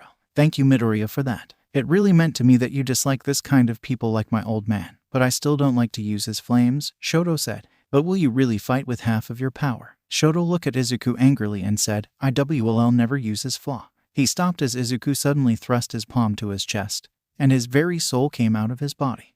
Those flames are not your father's alone, Todoroki, Izuku said as Shoto looked at him strangely. He saw his body leaning on the wall, and is shocked when he saw Izuku's meditating beside it. I see you already noticed. This, Todoroki, is the spiritual plane, a place where time and space is different, and you want to know why I sent you and myself here? Izuku asked as Shoto could only nod. Simple really. This way we can have a really private conversation. Time flows slower here rather than in the real world. And this will help me show you something, Izuku said as he poked Shoto's head as the bicolored teen held it in pain as he felt a ton of information went to his mind. What did you do? Shoto asked. A memory from the past, where quirks still don't exist, but powers given by supernatural beings do exist. When the appearance of quirks came, those powers quickly evolved to a less powerful version, but a descendant of those wielders will gain it, Izuku explained. Shoto tried to deny it, but those memories felt so real. What does it do with me? That Todoroki is because you are that very wielder's descendant just like me, Izuku said as Shoto looked at him in shock. Your flame is from a demigod that lost his gift of nurturing life and is given the gift of light and fire to protect rather than destruction. An image of a male Polynesian with red hair entered his mind with fire gently flowing around him. Your ice is from a large female beast that learned of how to be human rather than a monster. Then an image of a sky blue-haired woman came to his mind and was controlling the ice around her. Those two are your strength, but remember Todoroki. You control your destiny like them. Don't let your father control it. Shoto could look at him in awe and admiration. He remembered when he watched All Mights and remembered his words with his mother. His quirk is his and his alone. No one owns it as it was his, and he should be what his mother and himself wants to be. Thank you, Midoriya, but what will I do if I use both? Shoto asked. Then show them something different to today's era, Izuku said as the both of them returned to their bodies as they look each other and nods, and then they walk back to their classmates for lunch. So that's what angers him. Endeavor, if he had the chance of seeing him, he will go out of people's view, and embarrassed him by making water above, and pour it on the bastard by combining the molecules needed for it. He silently laughed when he thought of Hit. Alright everybody, time for the third round, a one-on-one tournament. Present Mike announced as everyone is excited. We will go first to last, Midnight said as she got a box with paper slips with numbers in it. Izuku and teammates quickly draw their number, followed by Katsuki's team, followed by Shoto's team, and finally Shinso's. Suddenly Mashiro raised his hand and said, I'm withdrawing. This got some shock looks from everyone. Me too, another student said. Are you sure? Midnight asked as the two nods. Well okay, so who wants to replace them? Then two students of 1B filled the spots, which were Tetsu and Ibara. Izuku stared at Mashiro and understood why since he felt a disturbance when he is near his team. As everyone got their numbers, the screen showed who's fighting who. Izuku Midoriya versus Shinso Hitoshi. Shoto Todoroki versus Shiro Hanta. Ibara Shizaki versus Denki Kaminari. Meihatsum versus Tenya Ida. Mina Ashido versus Yuga Aoyama. Momo Yaoyorozu versus Marsha Midoriya. Ijiro Kirishima versus Tetsu. Achanko Uraraka versus Katsuki Bakugo. Izuku looked where Shinso was and already felt a very bad vibe. He then saw Achanko with fear written on her face as he couldn't blame her. Katsuki is very violent. He walked up to her and said, Don't be afraid, don't let fear control you, and you might have a chance. Achanko felt more calm and said, Thanks Izuku. No problem, he said with a smile. He then saw Shinso walking to him as the purple-haired teen said, Good luck in our match. Izuku felt his gut telling him to not speak, so he could only nod as everyone went to the stands. Izuku then noticed Mashiro walking to him as he said, So you noticed? Yeah, I had a feeling that something bad will happen if I reply, Izuku said. Then you know what to do. He asked. I know, but I have something in mind, Izuku said as Mashiro looked at him in confusion, and he left for his fight. Kyoka is with the rest of her class in their seats with the crowd as she sit in front of them with Momo and Marsha beside her. Zuko got this, Marsha said as she was very confident of her cousin. No explanations there. Zuzu is always filled with surprises, Kyoka said as she twirled her jacks. Yeah, a man like him can't be beaten. Hijiro cheered in agreement. Suddenly the resident douchebag, Nito Monoma looked over the wall that divided his class with one as suddenly said, Such arrogance from you, all of you in class 1 are just. He was cut off when class 1B's big sis Itsuka Kendo chopped him to unconscious on the neck. She looked at Kyoka's class and said, Sorry about that. No problem, Marsha said as she waved at her. Alright, we are going for the first round of the last event. Present Mike announced as everyone began to cheer. First we have UAS resident Juggernaut, Izuku Midoriya of class 1A. The crowd cheered as Izuku entered the arena with a confident smile as he tightened his bandana. Versus Shinso Hitoshi of class 1 degrees Celsius. Shinso also entered the arena, but with minimal applause from the crowd. Good luck, Shinso said, but he sneered when he saw Izuku only gave him a nod as a response. Begin, Midnight called out. There is a tense silence after that till Izuku kneeled on the ground and made a come-at-me gesture. Shinso got angry from that and said, So what now? You're just gonna sit there. Izuku didn't took it as he closed his left eye and his right eye glowed. Suddenly, the sound of a strumming guitar and a drums beating are heard around the arena as it gave an amazing beat. Then Izuku's body glowed as something coming out of his body with the same glow. And it finally came out as everyone were either amazed or creeped out. It was an ethereal body of Izuku which glowed in same green color. If you're sick, if you're sick, if you're sick, if you're sick of it, the ghostly body sang as everyone grew confused. If you're sick, if you're sick, if you're sick of it. Izuku's body suddenly charged at Shinso. When everything you do don't seem to matter. Shinso tried to punch him, but Izuku quickly evaded and made his arm straighter. You try but it's not use. Your world is getting blacker. When every time you fail has no answer. Izuku then spread out Shinso's legs with his as Shinso looked more in a capable stance. Every empty promise made. His own reminder. Shinso used his other fist to punch, but Izuku also evaded and straightened it as well. No one can make this better. Take control, it's now or never. Izuku then jumped back and did the same taunting gesture. Are you sick of it? Raise your hands. Shinso then charged with his new stance.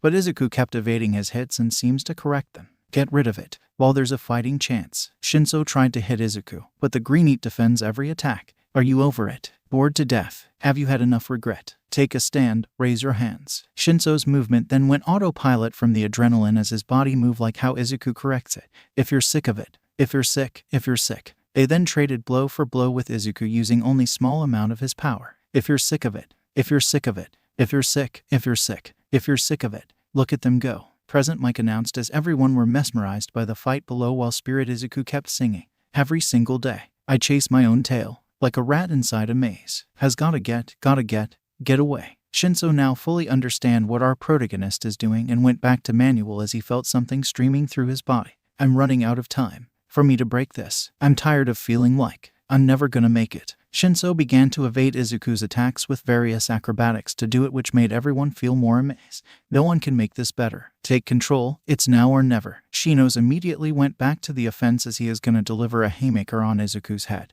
But Izuku felt it and blocked it as they continued in a standstill. Are you sick of it? Raise your hands. Get rid of it, while there's a fighting chance. Are you over it? Bored to death? Have you had enough regret? Take a stand, raise your hands. If you're sick of it. If you're sick, if you're sick. If you're sick of it, if you're sick of it, if you're sick, if you're sick, if you're sick of it, I'm tired of it, I'm over it, I'm bored to death, gonna face this, I'm sick of it. Shinso then felt his body giving out as he is moving slower with Izuku slowly taking it more seriously. Raise your hands, if you're sick of it. Izuku then sweeps Shinso's legs. Raise your hands, if you're sick of it. He then kicked him on his Shinso's right leg with his other feet. Sick of it, raise your hands, on the chest, get rid of it, while there's a fighting chance. To the left arm, are you over it? Right shoulder, bored to death, a punch to the gut. Have you had enough regret? A back kick to his ribs. Take a stand, raise your hands. Izuku reeled in his right arm and gave a strong arm thrust to Shinso's chest. Are you sick of it? If you're sick, if you're sick, if you're sick of it. Shinso is then sent flying by the blow.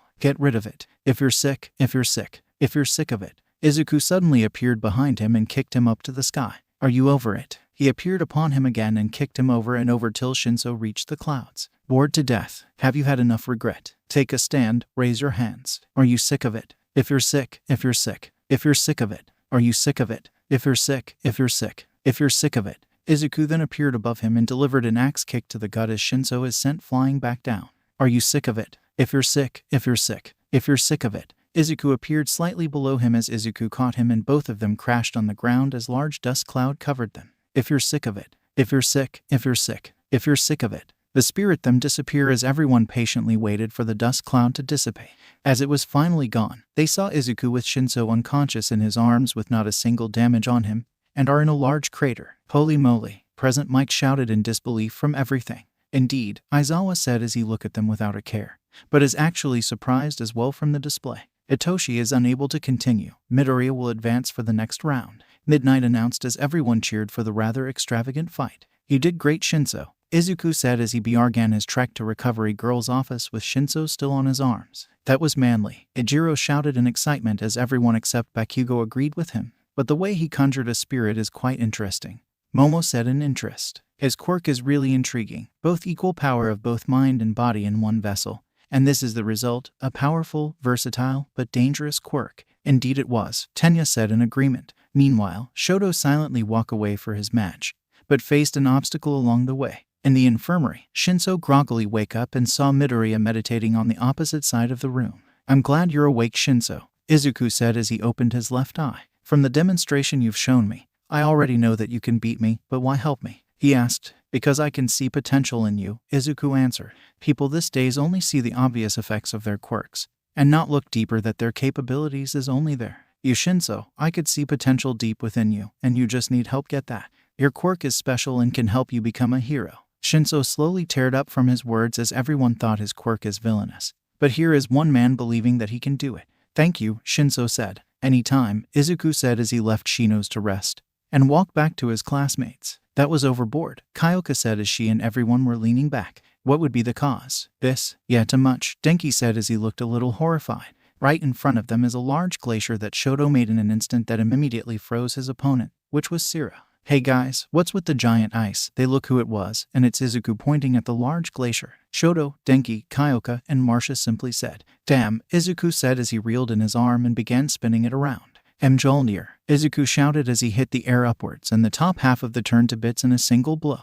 Well, that takes care of that, Marcia said as Endeavor, who is from the opposite side of the arena, used his flames to melt the bottom half. Well, I'm gonna go now, Denki said as he began to run down to the arena for his match. Good luck, Marcia shouted. I will, Denki yelled back as he winked at the female Midoriya.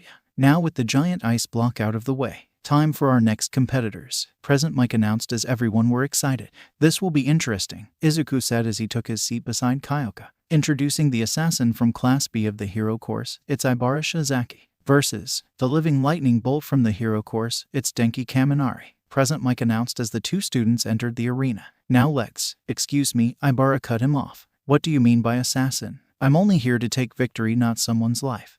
Sorry, Present Mike apologized very loudly. In the first place, I entered UA to give hope and salvation to everyone, she said as she went for a praying position. Say, did you say before when you visited us 5 years ago that you made a friend after you left the church from your session there? Izuku asked his cousin. Yeah, it is her. Ibara and I always hang out from time to time till I went back home to Brazil, Marcia explained. Do you mind asking her to join us if she likes? He asked. If I can, but let's see, she said as they went back on looking on the fight. Is it not too late for you to surrender? Denki asked innocently. Then I can't show my abilities, so no, Ibara said. Then sorry about this, Denki said as electricity coated his body. Hooray Shin, he shouted as he disappeared in a blink of an eye and appeared again in front of Ibara with an electrified fist. Ibara quickly turned around and shouted, Faith's shield. The vines on her head then formed around her like a cocoon as Denki's fist collided on it and a burst of electricity traveled around the arena. The vines then moved on its own to restrain Denki, but the blonde immediately got out of there in seconds and appeared again from where he once stood. Denki tried again and again to get close, but the vines keep getting in his face. I hope this works or this gonna hurt, Denki muttered as he focused his electricity on his arms that took the form of giant bird wings and lingering electricity are formed as tail feathers. Such beauty, Ibara muttered in awe on what Denki is doing.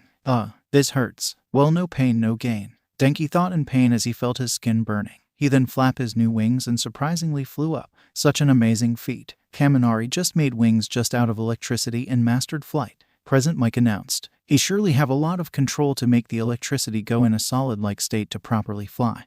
But the look on his face showed that this is second time thing doing this, Aizawa commented. Denki continued to fly up as Ibara's vines continued to chase him, but they were out of reach. Now, Denki shouted as he then began to plummet down face first with his wings tucked around his body. Faith's shield. Ibara then formed a cocoon again with her vines to block the upcoming attack. Denki continued to plummet down as he grit his teeth when the wind is slowing him down. More speed, he thought as he focused more electricity as black lightning suddenly come out of his body, which made his wings more detailed. Then the electricity formed around his head, and made a head of a hawk with piercing blue eyes along with his body that transformed more bird-like. Denki finally did it, Izuku said. What do you mean? Momo asked. Denki continuously trained to cover his body with electricity to the next level, Izuku said. He got this from his mother, Kyoka said. Miss Kaminari's quirk is energy manipulation, but his electricity came from his dad. And now he shows some of his potential, Izuku said as he kept descending. Almost there, Denki thought as he almost knew the ground, but his body is getting burned. Now, he then spread his wings and flew straight to Ibara with maximum speed. Thunderhawk, Denki yelled as he rammed the shield with full force as it blinds everyone like a flashbang, and created a large dust cloud surrounds them. The dust cleared out and revealed a knocked out Ibara, and Denki is still conscious but his body have second-degree burns and is very exhausted. Ibara is unable to continue. Kaminari will advance to the next round, Midnight announced as a group of paramedics come in and put the two on stretchers and carry them to the clinic. Well done, Izuku said as he is so proud of his best friend. That's Den Den for you, Marcia said as she is also proud of him. They then watched the next matches as Ida won by May intentionally step out for her to show her babies, which is very embarrassing. And Mina won by melting Yuga's belt and punched him hard, and now it is between Momo and Marcia. The two were now on the battlefield as they were waiting for midnight to start the match. Good luck, Marcia said. I would have said the same thing, Momo said. Begin. Marcia immediately put her hands on the ground as seeds that she keep in her hair dropped the floor, and a large root came out of the ground and is heading to Momo. Momo saw this and made a shield with her left hand and a spray bottle on her right. Marcia saw this and created more roots as Momo sprayed them, and the root starts to decay. I really hate weed killers, Marcia muttered angrily as she ruffled her hair for more seeds to use. Now, Momo thought as she made a staff and charged to the distracted green head. Marcia noticed this and made more roots, but Momo avoided the large roots. When Momo is clear for an attack, a brown blur came out of Marcia's hair and began to scratch Momo's face. Momo screamed in pain as she pulled of the thing that scratched her face. It was a hoatzin, a native bird in the South Americans, but she noticed some fingers on its wings and knew that it is a chick. Go follow her. Marcia cheered for the little bird as she prepared her last act while it continued to attack Momo. Is that allowed? Present Mike said. It's a part of her quirk, so yes, Aizawa said. I'll get off. Momo screamed in pain as the little bird continued to attack her. Fala glared at her as its body began to increase in size as its talons grew longer, its feathers turned to scales, and it grew sharp fangs. Although, Momo muttered as she was white as a sheet and began to run away screaming with the transformed bird chasing her. How did it grow like that? Mina asked in shock along with everyone except Kyoka and Izuku as Denki is still in the infirmary to heal his burns. Marcia's pet bird has a quirk called Wyvern. It basically turned itself to the name of the creature that symbolizes it, Kyoka explained. That's cool, Achako said as Tsuyu looked interested as well. Indeed, Ada said as he is very interested at the bird. Momo continued to scream and running around as Fala is still chasing her. Suddenly a wall of roots appeared in front of her, and more appeared around her as she got nowhere to go but up. But luck isn't on her side as Fala appeared on top of the wall. She clearly can't do anything, so she shouted, I forfeit. Yae Arazu forfeits. Midoriya will advance to the next round. Midnight announced as the walls around Momo went back inside the ground, and she saw Marcia in front of her. Good match there, Marcia said as she reached out her hand. Momo smiled as she accepted the gesture, and both of them went back to their classmates as the other competitors waited for their fight. Meanwhile, deep inside Izuku's subconscious, Zen felt a familiar energy as he saw his tail turning white. So it's time for the next stage, Zen said to no one but himself as he watched a single pink flower blooming on the branches of the tree. The psychic's gift will reveal itself soon. The last matches were already done, but Izuku wasn't happy with one of them. The first is the fight between Ejiro and Tetsu, and it was literally a mirror match. They continued fighting till the timer ran out, and Ejiro won by winning in an intense arm wrestling to advance. But the second one is what he hated, as it was between Uraraka and Katsuki. It wasn't Katsuki that made him mad. Izuku is kinda happy as his former childhood friend could see someone as an equal. But what made him mad is the heroes that judged Uraraka's performance in the fight that she was weak. They were cowards if he thought about it. Being a hero isn't all that easy, and they expect to be one and won't see a drop of blood in their career. Foolish. A spar can still be a fight. A competition can still be a fight where blood can still spill and pain to be felt. Izuku really wanted to yell at those heroes of their cowardice, but his homeroom teacher Aizawa beat him to it, which he smiled when he saw those heroes feel ashamed. But he needs to focus to the goal in mind. His battle between him and Shoto. He already walked down to the battlefield along with the bi-colored teen as he felt Shoto having trouble thinking. Shoto, remember, clear your mind, Izuku said as Shoto could only nod. Begin. Shoto focused his quirk to what he had learned and made icicles from thin air and fired them at Izuku. Izuku slammed his fist on the ground, and with the help of his telekinesis, a stone wall appeared in front of him and blocked the incoming attack. Shoto then backed away as he simply touched the ground, and it immediately got covered in ice along with Izuku's feet. Izuku simply raised his feet to free them and starts to float as he reeled in his fist and shouted, Lord more. He then punched the air as it launched an area of pressurized air like a cannon which is coming right at Shoto. The bi-colored teen immediately made a wall of ice in front of him which took the blast that intended to launch him away. Suddenly Izuku appeared in front of Shoto's wall with his fist ready to punch the wall to pieces.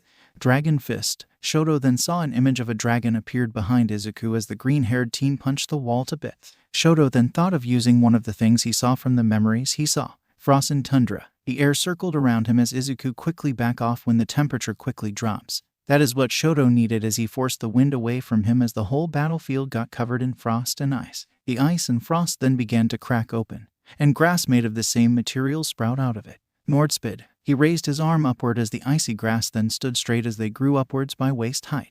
Now that's cold. Can Midoriya get out of it? Present Mike announced. Izuku quickly jumped away as he kept himself airborne by kicking the air. Giant's armor. Shoto then stomped the ground as his body is covered by this layers of ice which made his body look blurry. What's this? Todoroki covered himself in his own ice. Present Mike announced. Izuku saw this as an opportunity to attack by launching himself heads first. Midoriya is coming in hot. What can Todoroki do? The crowd began to feel excitement from this. The ice around Todoroki suddenly began to crack as the temperature dropped more. As Izuku is halfway there, the ice blew outwards as Izuku got blown away by it and got hit by stray ice chunks, so Izuku used his telekinesis to make a wall behind him so he can't go out the area. What just happened? Present Mike announced as they looked where Shoto was. There where he once stood is him in Viking armor made of ice and a large broadsword made of the same material. Unbelievable, folks. Todoroki used his quirk to make a suit of armor and a sword. Present Mike announced. It is possible as he can make ice, but shaping it to your need is a great achievement, Aizawa said as he is quite impressed. You're not serious enough, Shoto. Izuku said as kick away the spike of ice for a safe place to stand. Let's keep this up for now, Shoto said as he slid along the ice for mobility. Then let's go. Armor. Izuku's muscles then tightened and his shirt got ripped of again as his body is ready for round 2. Rapier. Izuku then charged with his hand in a knife hand. Shoto brought his icy sword over his shoulder and brought it down to block Izuku's attack, and didn't break. He then swung his blade upwards, but Izuku tilted away from the attack. Iron Spike. Izuku then thrust his elbow to Shoto's armor. Isk-jolt. Shoto quickly made a circular shield to his unguarded side to block the hit, and kicked Izuku away from him hard. Izuku is then sent back slightly from the kick as he stopped himself by puncturing the ground with his feet. Izuku then stood straight as he tightened his fist, and jumped high in the air. Shoto still remembered what the green-haired teen did back in USJ as he slams his sword to the ground and shouted, Separation's Breen. Then a dome of ice appeared around him as he waited for the upcoming attack. Izuku then is going down fast with his left leg raised as he shouted, Hell Axe. Izuku's attack connected to the dome's surface and broke through, but he immediately saw Shoto with his right arm took the form of a cannon. Crud. Izuku mumbled as he quickly evaded a ball of ice that came from Shoto's arm cannon. Man, this fight is getting intense. Present Mike announced as everyone are really getting excited. Shoto then fired another shot, but Izuku swatted away with the back of his hand and made a sword out of concrete. As Izuku got close, the two of them are now battling with their created blades as they clash slash by slash. Is that all? Izuku asked as he blocked another attack. Then let's go beyond, Shoto said as his body began to heat up. Aegis. Izuku again toughened his body as he quickly back of when Shoto's body combust in flames. Phoenix flames. They Shoto's shout as the flames cleared out and his armor is glowing red hot, and a cape of fire hang on his shoulders. This is really incredible, folks. Both sides are not backing down till one falls. Present Mike announced as some of the audience are cheering for them. This will be the last attack, Izuku said as his aura is growing in size. Indeed it will, Shoto said as flames grew stronger. Shoto. Then the two heard the shout of the number 2 hero, Endeavor, as he rants about of accepting his powers, but the two only ignore him. Like in Izuku's hair grew longer as the hair on his arms are like fur and his nails are more sharper along with his teeth. Verdant. Shoto's armor then gained spikes and a mane of pure flames. Hunter Izuku then crouched down with his claws waiting to meet flesh. Under Shoto's sword then combust as he prepared to strike. Fang, gang, Cementos. Midnight called out to her fellow hero as the cement user nods and created multiple walls between the two. Both Izuku and Shoto then rushed each other with Shoto bringing down his sword to launch a large stream of flames, and Izuku slashed downwards to make a large flying slash attack. Both attacks collide on the walls and made a large explosion that covered the entire battlefield as everyone covered their eyes. The blast then died down as everyone looked to who won, and were surprised to see Izuku standing proudly with burns on his body and Shoto laying on the ground with a content smile on his face as his armor and weapon are broken to pieces. Todoroki is unable to continue. Midoriya will advance to the next round, Midnight announced as everyone cheered really loud. With Class 1A, the class were very amazed on witnessing Shoto's flames and Izuku's slight transformation. That was awesome, Tajiro yelled in excitement along with Mina. It is really amazing to watch. This is what someone's potential can bloom, Tenya said.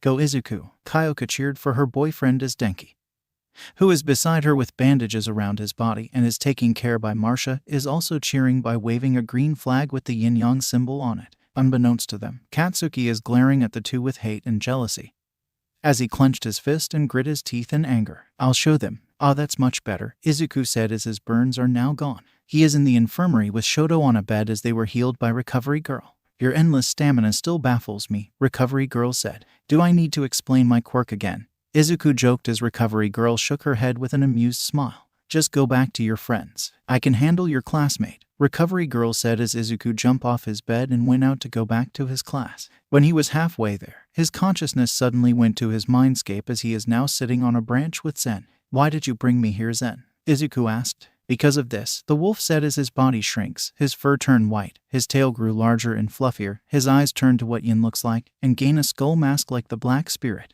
Hello, pup. His voice now sounds more feminine. Whoa, Izuku said in amazement. It is nice to finally meet you, pup. My name is Yang. Your powers that help you increase your mind, the White Spirit introduced. You're more rational than Yin, Izuku said as Yang just rolled her eyes. That brute is stubborn as a mule and as bloodthirsty as a hyena. Of course he's not rational because of that thick head of his, Yang said as she brushed the tip of her tail on Izuku's head. So what now? Wake up for now and go watch you friends. I will do something first, so say my name if you need me. Izuku then felt a strong pull on his body as he is being pulled to the sky, and he is suddenly back in the real world. Well damn, he could only mutter as he went back walking to his seat with his classmates. Hey Zuzu, are you okay? Kyoka said as she checked her boyfriend's face for ant injuries, despite knowing his body resistance, but she isn't sure when she saw the burns on his body when he battled with Todoroki. I'm fine, Kyo, Izuku said with a smile. So nicknames now, huh? Mina asked with a teasing smile as the two get flustered. Well, why shouldn't we? Izuku asked as Mina thought about it. Yeah, you're right, Mina said as she sat back down. How did you do that? Kyoka whispered to him. Yang woke up and boosted my rational side. Izuku whispered back as Kyoka could only shrug. Him awakening his other spirit is gonna happen eventually, and it seems that they are in peace unlike Yin. Hey, Den's match is almost done, Marcia said to the two as they looked at the battlefield and saw Tenya using his speed to outpace Denki's Hurricane. Apparently Denki learned to use his quirk to boost his healing. Tenya tried to charge at Denki again, but proved ineffective as Denki is much faster and knocked Tenya out by punching him with an electrified fist which gave him the win. Well, I knew that would happen. There's nothing more faster than light, Izuku said as he heard the crowd cheer. Indeed, Momo agreed with him. Well, my match is next, so see you guys, Marcia said as she and Mina quickly ran to the locker rooms. Well, ain't she excited, Izuku said as they waited for the next round. It took an hour for Marcia and Mina's round to start as they now stood on the battlefield for the match to begin. May the best woman win, Mina said. Yeah, let's, Marcia said as she hand-combed her hair as her pet Hotsun moved inside it. Begin. Mina then fired acid from her hands as Marcia quickly evaded it by jumping back, and motioned her left hand forward as giant roots came out of the ground and are heading to Mina. The pink girl then fired more acid to melt away the incoming roots, and began to move in. Follow, Marcia called out as her pet Hotsun came out of her hair and it immediately transformed to its wyvern form. Mina didn't stop moving as she tried to stop the roots by shooting as much acid as she can. Boo, that was the wrong move as the roots were much tougher and it quickly wrapped her body. Mina tried to melt the roots, but when Falha appeared in front of her snarling, she knew that she lost. I forfeit, Mina called out as Marcia let the roots go back underground, and Falha go back to its normal form and went back to its perch on Marcia's hair. Ashido is unable to continue. Midoriya will advance to the next round, Midnight announced as the paramedics carried the two girls away for any injuries that they might see. Marcia's classmates, except Katsuki, cheered for her victory as Izuku and Denki gave the loudest. Way to go, Marcia. Izuku cheered as Kyoka clapped along. Yeah, Marcia. Denki cheered till he cringed in pain since he can't fully heal himself. That girl is a force to be reckoned with, Zen commented as he is quite happy to his host's cousin win. Yes, she is, but there are still more to come, Izuku said as he looked upon the sky. There are still more to go, and he must be ready, cause his new powers are waiting for him to unleash it. After checking if his cousin is okay, Izuku went back to his seat next to Kyoka as he watched the current battle. It was between Katsuki and Ejiro, and Katsuki beat him by blowing Ejiro off the ring, so it's the final half of the tournament. But before that, Izuku went to his subconscious to see Yang there sleeping. Hey Yang, Izuku called out as the white spirit slowly woke up and yawned. What do you need, pup? She asked as she stretched her body. What do I now? I'm fighting my best friend and I don't know what to do, Izuku asked as his next fight is between him and Denki. You are clearly troubled, but you still must fight him. I mean, it's just a competition, right? Even if he lose, he will either third or fourth, so all of you have to do is have fun, Yang said as Izuku felt kinda relief. That's kinda helped me a little, Izuku said as Yang chuckled. Then go out there, pup, she said as Izuku is being pulled out of his subconscious and went to grab something to eat. Izuku entered the stadium's cafeteria as he saw Tenya looking very sad. Tenya, are you alright? Izuku asked as Tenya slightly flinched and he looked to the young juggernaut. I'm fine, Midoriya, Tenya said with a strained smile as he left. Izuku could only frown till someone elbowed him on his sturdy chest. He looked who it was and saw that it was Kyoka. Is anything wrong? Kyoka asked. Izuku looked back to where Tenya left and said, It's Tenya, and he felt very, very sad. Kyoka sighed and said, "Let it go for now, he just needs some alone time." Izuku hesitated till he could only accept it. "Yeah, I'm not much for small talks." "Yeah, your fist does," Kyoka joked as the two laughed with each other. "All right, can Izuku Midoriya and Denki Kaminari come to the battlefield?" Present Mike announced. "Well, that's my cue," Izuku said as Kyoka kissed him on the cheek. "Good luck," she said as Izuku left for his match. Izuku and Denki are now face to face in the battlefield as the crowd goes wild. "Well, sooner or later, we would face to face," Izuku said. "And this is it," Denki said. "Begin." Lion Fist, Thunder Hawk. In a blink of an eye, the two clashed in immense speed as Izuku used his left fist and used his right covered with electricity. The two then move away from each other in immense speed as they exchange hit for hit. Like two beasts fight to who is best. The werewolf and the thunderbird. Axe. Izuku jumped to the air and went for the axe kick. Lightning hammer. Denki brought his fist covered with electricity to the air, and the two collide as they got sent back by the edge of the arena. Izuku quickly ran forward in a Naruto fashion as he focused his strength to his arms. Denki also ran forward with electricity covering his body. Lance. Izuku then thrust his fist forward and ran faster. But Denki quickly saw this and jumped to the air and raised his right leg. Talon Storm. He then started to drop down to deliver an axe kick of his own. Izuku quickly crossed his arms to take all of the damage and pushed him away. Denki quickly adjusted himself as stray electricity went to the air. Lightning missiles. Denki then fired 10 bullets of electricity from his fingertips as they head straight to Izuku. The green-haired teen quickly backed off as he gracefully dodged them with ease, and kicked a chunk of concrete at Denki. Quick bolt. Denki cauterized the incoming block with his left hand in half, and ran forward with the same hand ready to strike Izuku. Heavy impact. Izuku also charged with his fist reeled back and covered with his aura. The two then struck each other as both of them went past one another. Izuku felt something cold and saw a small blood wound on his right hip. "Huh, you've outran me that time and even gave me a cut," Izuku said as everyone looked in shock. "Someone has managed to cut him," Present Mike announced. Kaminari used his advantage and speed when he saw Midoriya go to a more heavy attack, and struck at the moment when Midoriya's guard is down, Aizawa said calmly as he ignored the clamoring below. The two friends continued fighting with each other as Denki used pure speed and Izuku on brute force. Aura. Izuku then brought a heavy haymaker, but he completely missed. Durararara. Denki's strikes were very swift and fast. That is fast enough to blur and damages Izuku in every point. Yin. Then Black Spirit came out to assist his host as Yin charged like a wild beast. Dynamic bolt. Denki then covered his left arm with electricity and punched the ground to make a stream of electricity heading to the two. "Come here, little human," Yin shouted as he charged in like a beast and took the hit. Denki immediately retreated as he made a ball of electricity in his hand that is constantly spinning, and quickly used his Hurishin and struck Yin with the sphere while shouting, "Race Narashi." "Gah!" Yin shouted in pain as he felt the sphere grinding him, but quickly smacked Denki off of him.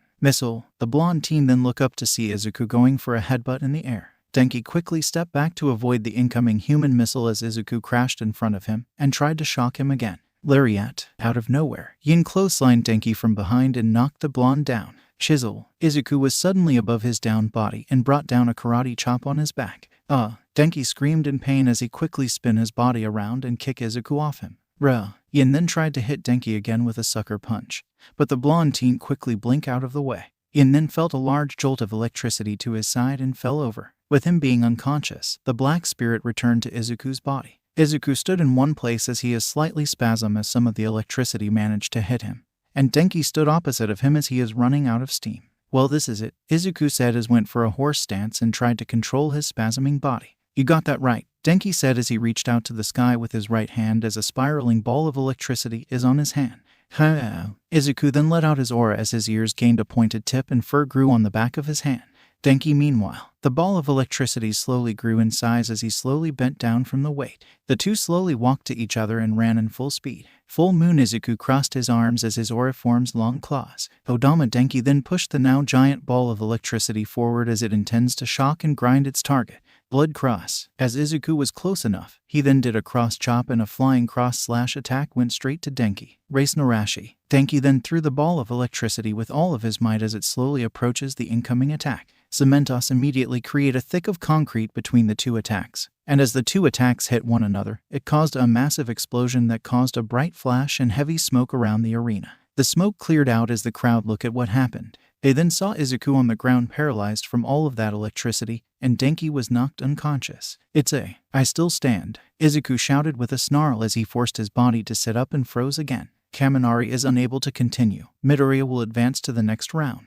The audience began to cheer as medics came in to carry the mid-posed Izuku and unconscious Denki. PFFD. Ochako sputtered as she contained her laughter as she saw how ridiculous Izuku was in his paralyzed state. But Marcia wasn't. Hahaha, he looks stupid. Marcia laughed to her cousin's problem right now as she clutched her stomach in pain. Hey, stop that, Momo said as she tried to scold the still laughing Midoriya. Katsuki, meanwhile, is glaring at where Izuku and Denki exited. That FC King Deku. He think that he would steal my thunder. Then I'm gonna make sure that he stays FC King down, he thought angrily as he went down to the arena with a Jiro. Crack. Oh yeah. Izuku shouted in pleasure as he felt his body being free from the paralysis. He is in the nurse's office again with Denki resting. Recovery girl bonked him on the head as she said, "Don't make a sound like that again. It's disturbing." "Sorry," Izuku said sheepishly as he saw Denki sleeping peacefully with drool trailing down his mouth. "Don't worry about him. He will be taking care of his injuries. And we'll be in time to watch the next match," Recovery girl assured as she pushed Izuku out of the room. As Izuku is finally outside, he noticed Kyoka standing in front of him with a neutral look. Izuku looked nervous and said, "Is anything wrong?" Kyoka continued looking at him till she grabbed him on the ear and screamed, "What were the both of you thinking? Doing those attacks willy-nilly? You could even make all of your property damage more bigger." "Oh, stop," Izuku whined as Kyoka tightened her grip on his poor ear. "You should thought of that when you start breaking more," Kyoka shouted as she began to calm down and hug Izuku.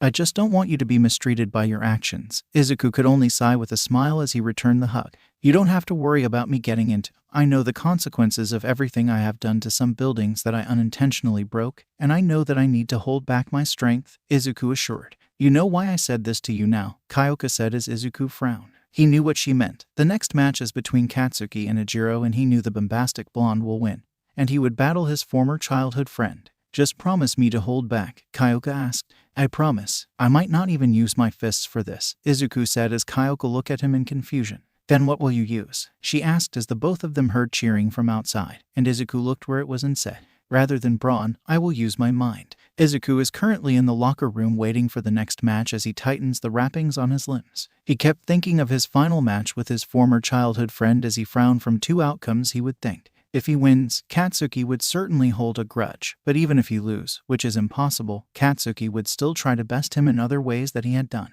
He knew that there aren't any other choice to have a positive outcome. The damn blonde is too stubborn to accept any loss. The sound of ringing snapped him out of his musing as he looked beside him to see his phone ringing. He picked up and answered, "Hello, big brother." The voice of his adopted sister Eri called out to him, which made him smile. "Hey Eri," Izuku said. "Hi dear." It was then his mother's voice calling him. "Hey mom, why are the of you calling me?" Izuku asked. It was silent for a second till Inko spoke. "It's your relationship with Katsuki." Izuku slightly frowns. "I still not hate him mom, but if he pushes me enough in the tournament, he might get some scars." I know, but please hold back. Target his pride, not his body." "I will mom, I will." He then stood up as he went straight to the battlefield for the final match. This will decide the future of his relationship with his former friend. The crowd are screaming with excitement and anxiety as they waited for the final match to start. "Are you guys ready?" Present Mike announced as everyone yelled in contained glee. "Then let's us welcome our final fighters. They have come far to this very point with blood, sweat, and tears. They will go to the big games to show their to this very day." "Cut it short, Mike," Aizawa said with a bored look. "Well, excited much, but what are we waiting for? Let's get ready to rumble." The crowd began to cheer more. On the left is Kid with a temper, the beast that craved destruction, and destroyer of the tournament, Bakugo. Katsuki then came out as he has a manic smile on his face. On the right is the king of the fist, the little giant, and the unbreakable juggernaut, Midoriya. Izuku also came out with a serious look on his face. The two former friends look at each other as Katsuki look at Izuki as prey, but the green-haired boy didn't mind. "You ready to lose?" Katsuki taunted. "I don't know what you're talking about," Izuku said as Katsuki could only look murderously. "Begin." Katsuki start things off with a large blast as instead of dodging, Izuku used his telekinesis and made a wall of concrete in front of him. Katsuki then blasted his way forward when Izuku let the wall down. But the green-haired teen put his hands on the ground and a pillar of earth rose under him. Katsuki stopped as he blasted the pillar to let it fall over as Izuku made a floating platform with the broken pillar. The blonde kept chasing him by blasting himself up as Izuku tried to outmaneuver him. In the Midoriya residence, Enko and Eri were watching the fight with worry as they saw Izuku keep evading with his telekinesis. He might have a strong body, but he has the same mind of a human being, so that means instead of his body, his mind took the strain. "Is Izuku gonna be okay?" Eri asked her adoptive mother. He might, sweetie, Inko assured, but she was worried as well. Stone dozer. Izuku then waved his hands forward for a wave of stones overshadowing Katsuki, but the blonde completely destroyed it by blasting it away. Die already, Katsuki shouted angrily as he blasted himself forward. Not a chance, Izuku shouted back as he now uses telekinesis to float away from the charging blonde. Mind whip. Then a translucent whip made of energy formed on Izuku's hand as he grabbed one of Katsuki's hands to change his direction. Mind array. Then balls of pure psychic energy appeared beside him and fired at Katsuki. But the blonde fired a powerful blast that destroyed them, but Izuku easily countered it by making 3 layers of concrete in front of the blast. Just stay down, Deku. Kakashi roared in anger as he unleashed another powerful explosion. Like hell, Izuku then slammed his fist on the ground as a giant thick wall blocked the attack completely. Why is he still holding back? Marcia asked. What mean? Ochako asked. She means why Midoriya isn't finishing this quickly, Shoto said. Because he's trying to mend a broken bond, Denki said as everyone looked at them. What do you mean? Momo asked. We were old friends, you might say. Me, Izuku, Kyoka, and Bakugo and I were friends since we were kids, but since before Izuku got his quirk, everyone basically harassed Izuku, with Bakugo being his worst tormentor, Denki explained. That's terrible, Momo said, with the others agreeing. Since Zuzu got his quirk, everyone's view of him quickly changed. They immediately praised and talked to him like nothing happened, but Izuku knew why and ignored them all. But Bakugo wasn't and wanted to push Zuzu off and stand over him, Kyoka said. And Izuku is trying to fix their already broken friendship, Denki said as everyone looked back to the arena. Come on then, Izuku shouted as he launched boulders at Katsuki as the blonde tried to blast them away, but the shrapnels hit him. Just go die already, you nerd, the blonde shouted as he ignored the pain and tried to blast Izuku again. But the green-haired boy easily diverted its trajectory. Izuku then kicked the ground for a spray of concrete dust that hits Katsuki's eyes as he screamed in pain. Izuku then rose a pillar of stone below the blonde as Izuku launched him to the air for an easy stone bullet shot. But Katsuki quickly recovered and blasted himself away from the attack, and fired multiple blasts that easily blocked by more walls. Come on, kid. Kamui Woods cheered as he watched the fight from the outside along with Mount Lady, as they knew he would win with no trouble. I see now why, Death Arms muttered as he watched the green juggernaut evading and blocking each attack with ease and calmness. That kid is going big. As the battle continued on, Katsuki is getting tired of continuing. But Izuku wasn't even close to exhaustion, as not even a single sweat on his face. Give up now. You can't even continue, Izuku said as Katsuki looked at him angrily. Are you looking down on me? He snarled. I am not. You are clearly exhausted. You think you're better than me, Deku. I'll show you. Katsuki then thrust his hands forward as his palms began to spark. Then a massive explosion rang to the stadium as the rushing bubble of death went straight to Izuku, but Izuku didn't deter. As the explosion went closer, Izuku didn't move as he let it consume him, which made everyone scream in panic. Katsuki was now totally exhausted as his hands were getting numb from overusing. When the explosion passed, everyone were shocked to see Izuku still fine, but he was in his backup shorts since his uniform was burned, but let his perfectly sculpted body to show to everyone. Then let's finish this then, Izuku said as Katsuki felt his anger boiling. Then something white came out of Izuku's body to reveal itself to be Yang with her large snow-white tail in full display. Ready, young Midoriya? Yang asked. Don't be All Might right now, he thought as he focused all of his psychic energy between his palm as it slowly took form of a pink ball of energy. Yang then focused her telekinesis to make Katsuki still, and with him exhausted it was really easy. Izuku then moved forward with the ball still in his hands as he prepared to push it forward. Katsuki could only look helplessly as Izuku ran up with the psychic ball on his hand, and he then closed the distance as he looked up to see the anger on Katsuki's face. You're still the best. Katsuki's eyes widened in shock before the ball was pushed to his gut. Psycho Bomb. Izuku then pushed the ball in, and the psychic hold that held Katsuki disappeared and he was launched back by the ball and it exploded to a flash. It then cleared out to see Katsuki knocked out on the grass as he laid there with his eyes rolled back to his head. Bakugo is unable to continue. Midoriya is the winner. The audience then cheered at the very one-sided battle, but it was still enjoyable. Above the stands are the rest of Class 1 cheering on as well. Yeah, Midoriya. Ijiro cheered along with Mina as their fists were high in the air. Yeah, buddy. Denki also cheered as Marcia hugged by his side with Kyoka shouting compliments to her boyfriend.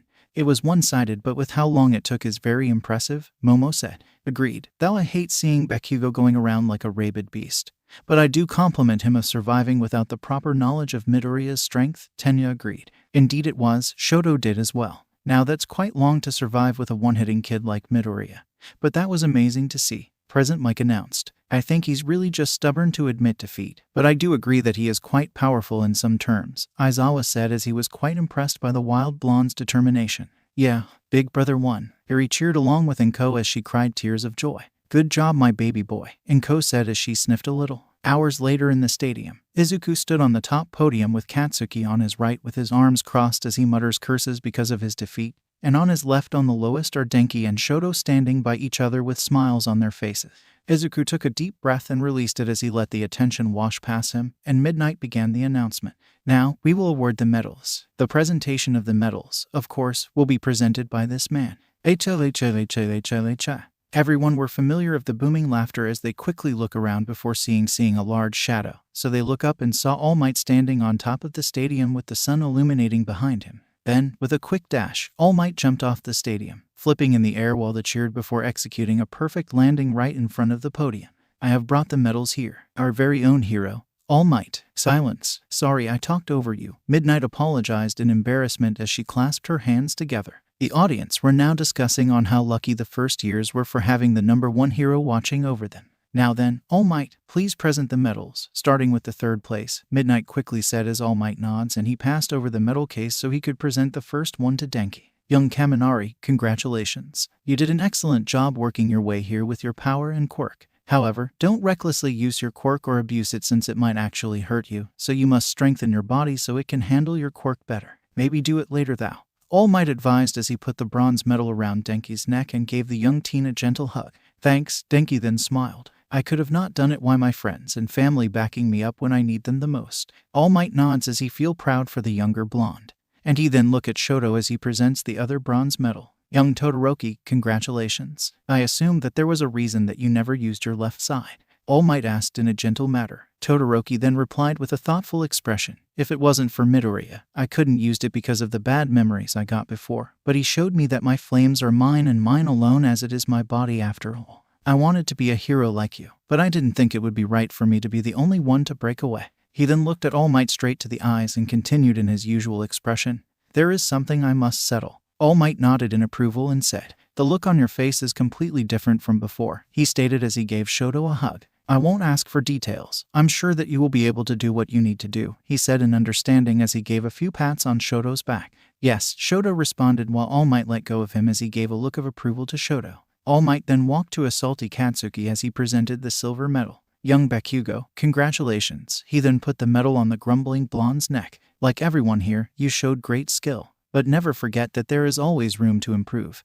Keep that in mind and I'm sure you'll go far. He then hugged Katsuki and after the two separates, Katsuki gave a firm nod as he looked at the medal with a serious expression. All Might then approached the young Juggernaut and presented the gold medal. Young Midoriya, congratulations, he stated as a change to the world, and I am without a doubt that you earned this. Izuku smiled and nodded as he was grateful to hear that from his idol. All Might then turned to the rest of the students. Well, they were the winners this time, he stated as he got everyone's attention. But listen here, anyone here could have ended up on those podiums, he declared proudly as he points to the sky. So I have one more thing to say. Everyone then were now hype on what he's going to say. Everyone, please say it with me, he requested as everyone were excited as they knew what to say. Ready, go. But next was not everyone is expecting. Thanks for your hard work. Divided by plus ultra. Everyone then booed at the #1 hero as said hero tried to defend himself from being embarrassed. But it didn't help that Izuku and Marcia were laughing at him as their laughter was contagious and made the other students laugh. Izuku then stopped as he looked to the sky then to his hands as he felt proud to his accomplishments as this is another step to change the world. But he's not the only one. Okay, sadly the chapter is over. And if you enjoyed the video just leave a like and subscribe with post notification. So when the next chapter is ready, you will be notified. Okay, see you in the next video. Bye.